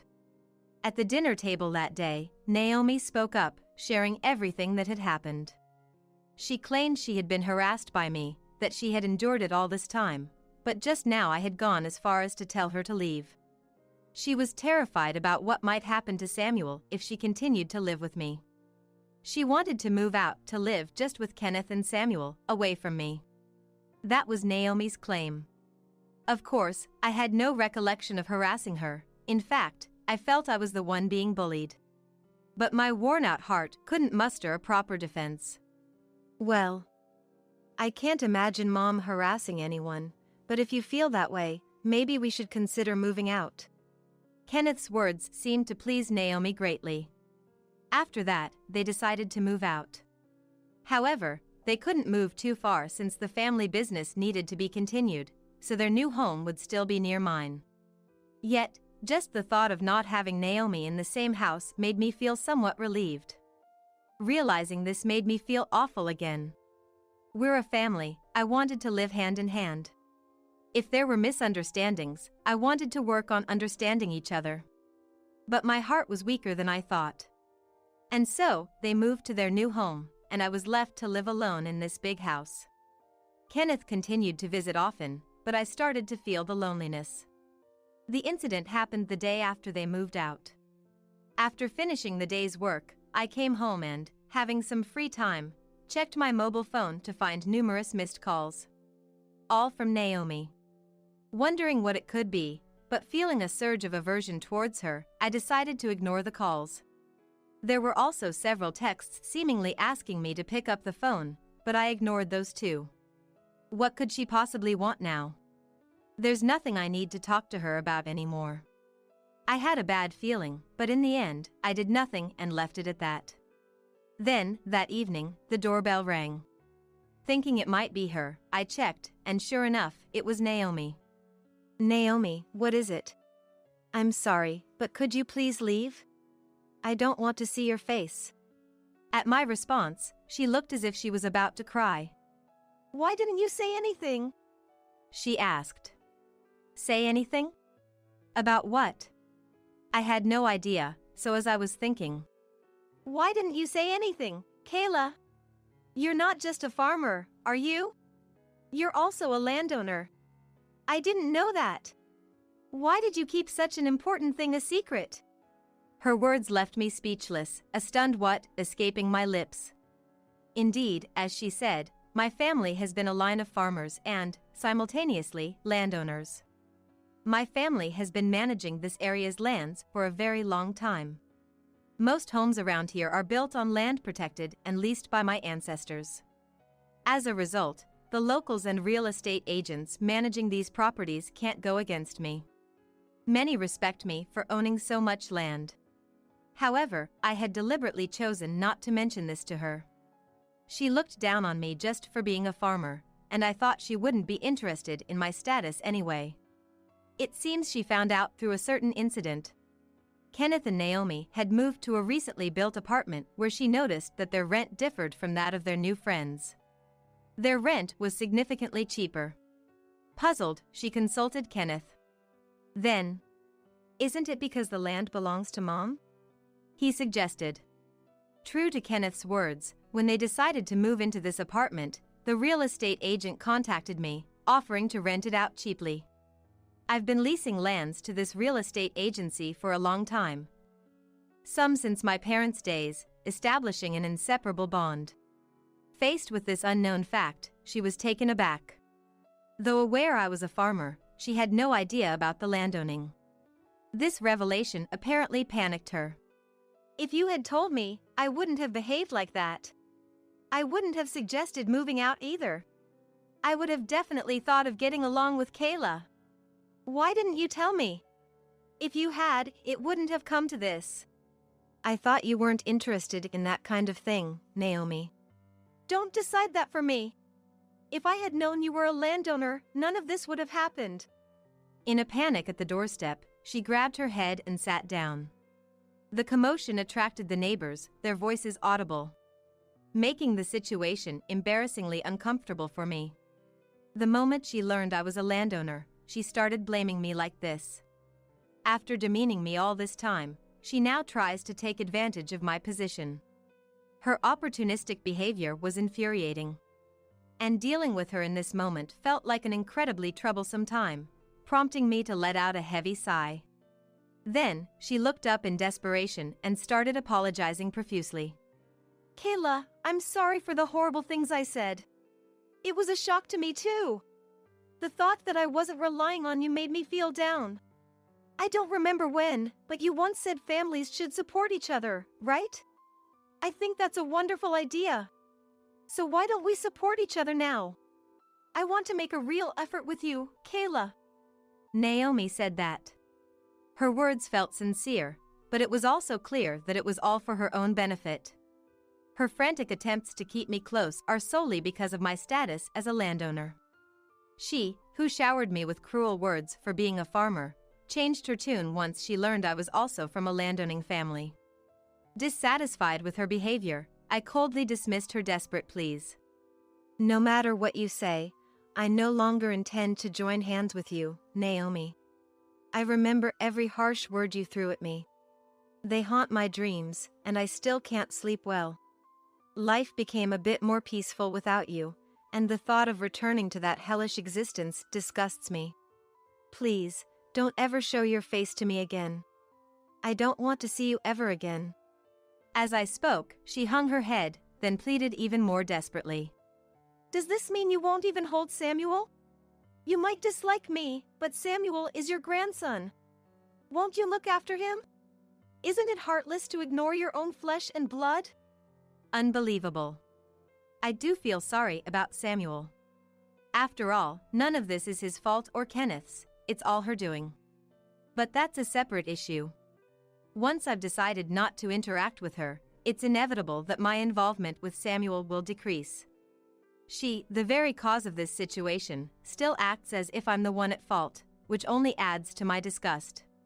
Yet, she doesn't seem ready to leave. Seeing me fall silent, perhaps she grew desperate and threw more selfish words at me. Her expression was indeed one of utter desperation. I understand that what I did is unforgivable. I've done things that should anger you, Kayla, and for that, I'm truly sorry. But please, don't abandon me. My heart has changed. I'm filled with a desire to make things right with you. Let's stop this sad separation. We're family, we should support each other, filling in where the other falls short. I'll properly engage in the farm work, I promise. So, please forgive me. Her eyes were bloodshot, clearly desperate to cling to our relationship. The old me might have been swayed by her plea, offering kind words and striving to work together as a family. But now, she is nothing but a destructive force in my life, not a cherished family member. No matter how much she pleads or professes her desire to live together, my mind is made up. I've already given up on her. I'm sorry, but continuing with you is impossible. Your words have hurt me deeply, time and again. I can't endure that life anymore. Being tossed around by you is beyond my limit. Sure, I feel sorry for Samuel and Kenneth, but my heart can't take it anymore. That's... Naomi murmured. Please, don't involve me anymore. And that means forever. I don't consider you part of my family. So, goodbye. The doorbell rang several more times, but after a while, perhaps noticing the neighbor's stares, she finally went home. I never imagined she would come to me like this. All because of my position. But I couldn't call such a person family. The incident spread around the neighborhood and eventually reached Kenneth, leading to a massive argument between him and Naomi. He learned of her behavior towards me, became furious, and even brought up divorce. She desperately tried to avoid it, but once it went to court, the matter was settled. He successfully gained custody of Samuel. It seems she often left the child rearing to him, which might have impacted Samuel's character if it had continued. So, I believe this outcome is for the best. After the verdict, she returned to her parents' home, but it appears Kenneth had informed them of her behavior towards me, and they eventually turned her away. Now, she's working part-time at a small company, barely making ends meet, and living in an old apartment. On the other hand, my life has also changed. Kenneth brought Samuel to my house.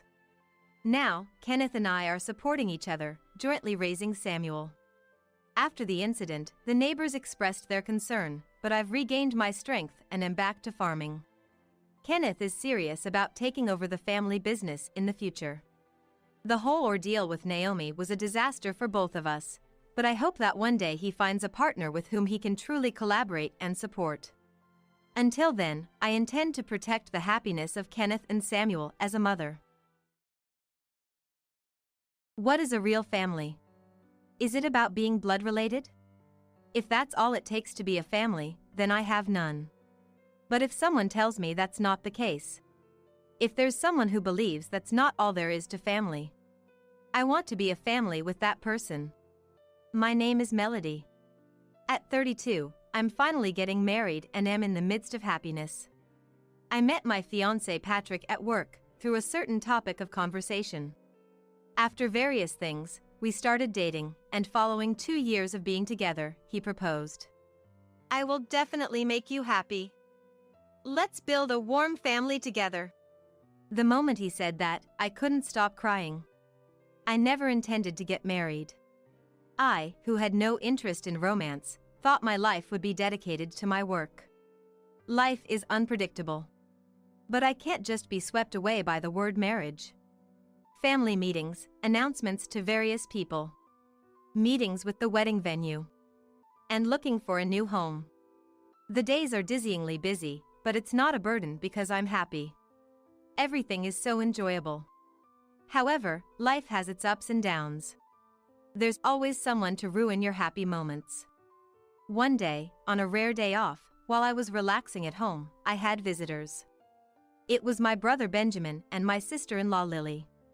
I live in my parents' house, and when Benjamin and Lily came, my parents had just gone out, unfortunately. I wish they had contacted me in advance. They said they were nearby and decided to stop by. Well, this is Benjamin's parents' house, so they're free to come whenever they want. But all I can do is serve coffee, you know? Just seeing your face, so full of happiness because you're getting married, is enough for me. Saying that, Benjamin patted my head. What's it like to pat the head of your sister, who's over 30? I sometimes wonder, but no matter the age, Benjamin's gentle and warm hand always brings happiness to my heart. Even when I become a grandmother, I'd like to be patted by those wrinkly old hands. Benjamin, still with few wrinkles on his hands or face, is 35. He just married a young woman 10 years his junior last year. For me, Lily is also much younger. Welcome, Lily. When I greet her like this. Thanks. Lily's response is always quite cold. That's just how she is. While Benjamin and I were talking in the entrance for a bit, Lily promptly entered the house and sprawled out on the living room sofa, as usual. Everything as usual. At first, I was amazed, but if this is Lily's normal, it's not for me to comment. If it bothers anyone, Benjamin will say something, so I keep quiet. But there's one behavior that still concerns me. It was when Benjamin stepped away to the bathroom. Hey, Melody. The moment she calls my name, I brace myself, as usual. To me like that, Lily said. Are you really going to be a housewife after getting married? At the family meeting of me and Patrick's families, I talked about quitting my job to become a housewife, and Lily knew because she was there. That's right. Really? Become unemployed, for real? Unemployed, is that such a strange thing? Being a housewife is hard, too. Our mom is one, and it's an important job, protecting the home. When I say that, she laughs at me as if I'm lecturing or making a joke. That's funny. You probably weren't needed at the company anyway. Becoming unemployed, that's the worst. Lily, you're the same, aren't you? It seems like she looks down on it, but Lily herself is actually a housewife. I come from a wealthy family. I'm the daughter of a company president. It would be strange for someone like me to work, right? Besides, I'm loved by Ben. Ben refers to my brother and Lily's husband, Benjamin. So, is she implying that I'm not loved by my fiancé, Patrick? But that's not the only troubling part. Lily's family runs a business, and she indeed is a president's daughter. I attended the family meeting when Benjamin was getting married. I remember Lily's parents flaunting their flashy jewelry and boasting about their expensive, custom-made suits. But behind the scenes, I know about the complaints of low wages among the employees and the salary cuts for staff while increasing the president's salary. Moreover, Lily, who doesn't actually work, gets paid as an employee. It felt like seeing the dark side of small, family-run businesses. Growing up in such a family, there are many things about Lily that make me wonder where the president's daughter is in her. For starters, stop monopolizing the sofa by sprawling out on it. And what's with rummaging through someone else's fridge and shelves, taking out drinks and snacks? And don't just eat them. That's the chocolate mousse I was hiding. I bought it on my way home from work yesterday and was planning to have it for a snack. I was just helping you not to get any fatter. You should be thankful. Thankful, my foot. I was irritated, but I am the elder one. Getting seriously angry over a younger person's joke would only add to my gray hairs and wrinkles. The best thing is to ignore it. But Lily's audacity doesn't end there. It happened during the crucial wedding dress selection for my wedding. Mom wanted to see it too, so she left work early to meet me, but somehow, Lily was also there. Yikes! An unrefined exclamation slipped from my mouth. I just can't be that tolerant. Sorry, but no. I got married just last year, so I think I can give some good advice. Since you are older, maybe avoid flashy dresses? Maybe just a simple dress would be better? What kind of advice is that? Do you even know the meaning of advice? It's supposed to be helpful. Not at all helpful. I feel like she's out to kill my spirit. For now, ignore Lily, just ignore. If that's impossible, empty my mind. Stay calm, and Lily's presence will become nothing. No way, Melody, a princess line dress wouldn't suit you. That's for young and cute girls like me. Do you even know your age? A mermaid line is a no-go too. It shows the body shape too clearly. That's for someone with a nice body like me. Your figure is just unsightly, you know? And showing your back is a bad idea too. That's for beautiful girls like me to show off their dazzling radiance. Your back would just look gloomy. I can't stay calm anymore. Shut up, you woman. If only I could say, who are you to talk like that? How refreshing that would be. But frankly, it's just too bothersome to argue each point. At first, I casually mentioned it, but she just won't listen. But that doesn't mean I should burst into a fiery rage.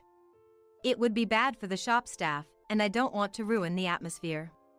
I want to enjoy this. So, I have no choice but to endure. Aiming for emptiness, then giving up, repeating this, I somehow managed to finish choosing the dress. Afterward, the three of us went to a cafe. By then, I was really exhausted. It's great that you found a nice dress, Mom said. I nodded in agreement. The dress was nice, but the person wearing it is a bit iffy, Lily said. Enough. Even Mom frowned at Lily's harsh words. Being mindful of her role as a mother-in-law, Mom rarely argues back with Lily. But perhaps she couldn't bear it any longer. Lily. It's not right to speak about people that way. She admonished her. In that moment. That's terrible. Carol, are you bullying me? I was just trying to be helpful. And there it was. It's not like that. After all, Melody isn't your real daughter. Why support her like she's your own blood? Lily started saying outrageous things. Mom, looking distressed, fell silent. She's an adopted daughter, right? So to me and Ben, she's a complete stranger. A person with no blood relation. I was just tolerating that and giving grateful advice. I was speechless. That's right, I'm not her biological daughter. My biological parents died in an accident when I was young, and my current adoptive parents took me in. They gave me as much love as biological parents. Raised by adoptive parents who treated me like their own daughter. My parents and Benjamin, they definitely consider me family.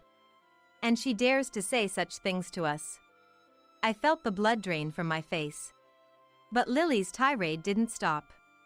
I think it's enough that Benjamin married me, a president's daughter. Now might be the time to disown the outsider Melody, right? We would never do that. But my dad says it too. It's shameful to have an adult parasite in the family. Having someone like that in our family is a disgrace.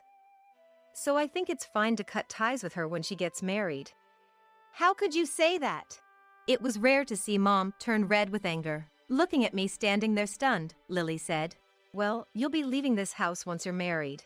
If you're an outsider." I stopped listening after that. I left some money on the table, stood up, and left the cafe. If I had listened to Lily any longer, I'm sure I would have lashed out at her. I didn't want to cause any trouble with Benjamin over something like that. Despite the irritation, the days leading up to the wedding were still busy. As I was resigning from my job, I spent my days handing over work to my colleagues, and before I knew it, the wedding day arrived. I'm so nervous. Patrick, with his gentle smile and reassuring words, stood beside me, trying to calm my racing heart. Today, he becomes my husband. Together, we can overcome anything? Yes. He nodded firmly to my question. I made the right choice. I'm so glad I met him. This was a moment when I was savoring happiness with him. Suddenly, my mobile phone rang. It was Lily. Honestly, I didn't want to answer, but if she's calling at a time like this, it might be something important. Reluctantly, I pressed the call button. Oh, Melody? Hi, how are you? I'm fine, goodbye. I almost hung up on reflex, but I managed to restrain myself. Why does she have to disrupt my mood today? I didn't want to feel irritated on such a day. I calmed myself and asked her calmly. What's up? I'll excuse myself from your wedding today. Excuse me? I had a feeling it was going to be something absurd, but this was beyond anything I expected. After a long pause in my reply, sorry, what did you just say? I asked back. I said, I'm not going to your wedding today. I realize there's no need to go to a stranger's wedding. Stranger? It won't be fun anyway, so why bother going? Plus, why celebrate for a stranger? There's no need, right? So I'm not attending, lol. What does Benjamin say? No need to ask. Daddy says there's no need to go. I think so too. So from now on, don't treat me like a sister. In fact, don't ever come to see me again. We're strangers, lol. I was speechless. What a thing to say, to think she's family. My anger was rising. Enough. I don't want someone like her at my wedding. I planned my next move and spoke firmly. Got it, you're not attending. But are you sure? It's going to be tough, just remember that. She probably took my words as sour grapes. Lily's mocking laugh echoed from the other end of the phone. What are you even saying? I have and will continue to have a happy married life. You just live your miserable life in silence, lol. Bye. The call ended. I was about to boil over with anger at Lily's audacity, but seeing Patrick's concerned face calmed me down. I had one thing to do. Determined, I made a call to a certain place. After doing what I needed to, I switched my mindset and walked down the aisle as a happy bride. I enjoyed a wonderful reception, and then I realized, hey, isn't this the best ceremony? Because that awful Lily isn't here. The depressing presence that always had something nasty to say was absent. It was unexpected how much lighter and happier I felt without Lily there. As the reception neared its end, it was time for the bride and groom to give their thank you speech. The groom, Patrick, stood up, and I moved to stand beside him. At that moment, bang! A loud noise echoed, and the doors of the venue burst open. What's the meaning of this? A woman's scream resonated through the hall. It was Lily, her face flushed with anger. She must have rushed here, in her everyday clothes. Panting, with disheveled hair and clothes, she didn't look like a president's daughter. I expected the room to erupt into chaos, but it didn't. Of course, we had anticipated something like this might happen, so we had already explained the situation to the attendees in advance. And then, our prediction came true. I took the microphone from Patrick, who was next to me, and then I said, "What's the matter, Lily? You look so flustered." "What's the matter, you say? What did you do?" Lily's voice was louder than mine through the microphone. Her breathing was erratic. "What do you mean?" "Don't play dumb. Our company suddenly lost major clients who said they'd stop dealing with us. They mentioned it had something to do with you. What's this about?" Oh, that was quicker than I thought. That was my honest reaction. I smiled. "You see, I know various business owners. I told them about the situation with your family's company, that a company run by a family like yours would soon go bankrupt." "How do you know business owners? Aren't you just a clerk?" Time to reveal the truth. My late biological parents, they were fairly prominent business owners. When they passed away, and I was left in shock, all our business partners came forward to support me. "What? So you were a president's daughter?" "It's not a big deal. Just a small company with about 300 employees. 300? Our company only has just over 100. But why were you just a clerk then?" Someone acted as the president in my place until I became an adult.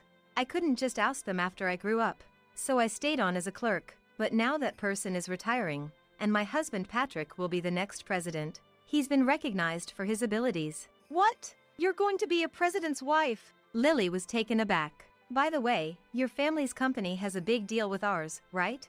Started because you insisted on it, wasn't it? What's going to happen to that?" "Of course, that deal is nearing its contract end too, so no renewal." "What?" Lily's scream echoed throughout the venue. There were chuckles from various places. Lily glared at the attendees, but then she noticed something shocking. "Why are you here?" She was looking at the family section. Yes, there sat my brother, Lily's husband, Benjamin. Benjamin shrugged lightly at Lily's words. "Why?" "Because I'm Melody's brother, but there's no blood relation. You don't need to attend a stranger's wedding.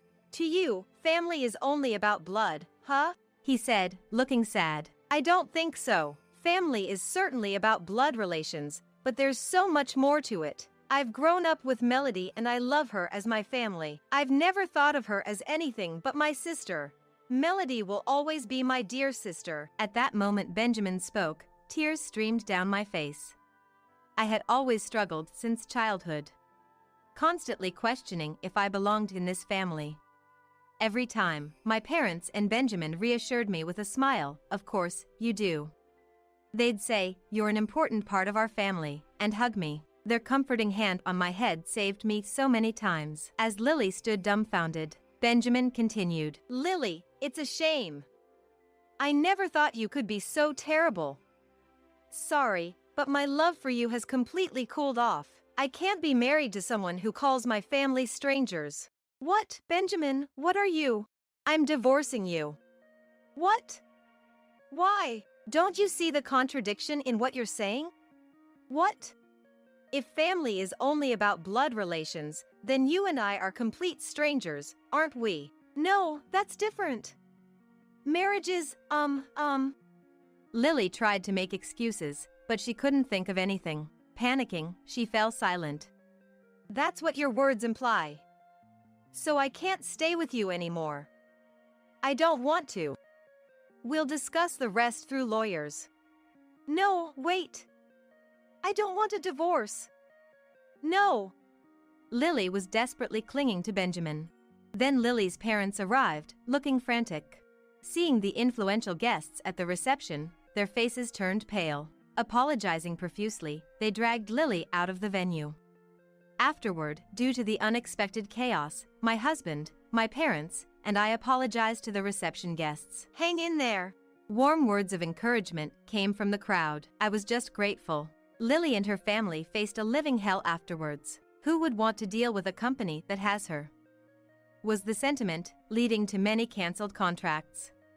Her parents, unable to salvage the situation, even tried to cut ties with their daughter to maintain business relations, but no companies were willing to continue. Finally, Lily's parents retired, and an employee, chosen by the unanimous decision of the clients for their competence, became the new head, saving the company. I was relieved inside. I couldn't forgive Lily and her parents, but the company's employees were innocent. If Lily's parents hadn't stepped down, I would have offered those employees a place at our company. But, to my surprise, Lily's parents resigned with dignity. They planned to live a modest life in the countryside. As for Lily, despite her complaints about the divorce, it was finalized quite easily in the end. Why, you ask? Because a shocking affair came to light. I won't delve into the details, but Lily, who received a generous allowance as a president's daughter, was apparently frolicking with a man she met online while Benjamin was at work. Benjamin, noticing this, had been quietly gathering evidence. He was considering the right moment to bring up the divorce.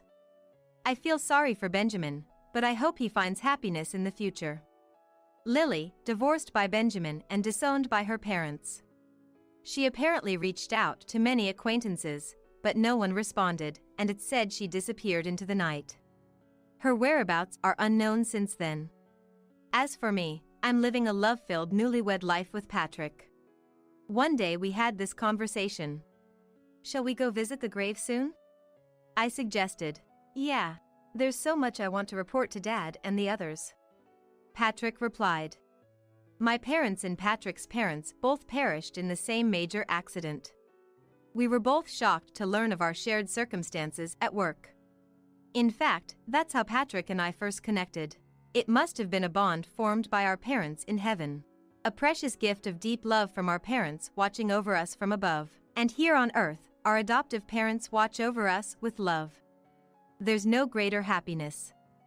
Family isn't just about blood relations. It's about being tied together by a much stronger bond. Patrick gently took my hand. I grasped his warm hand tightly and smiled.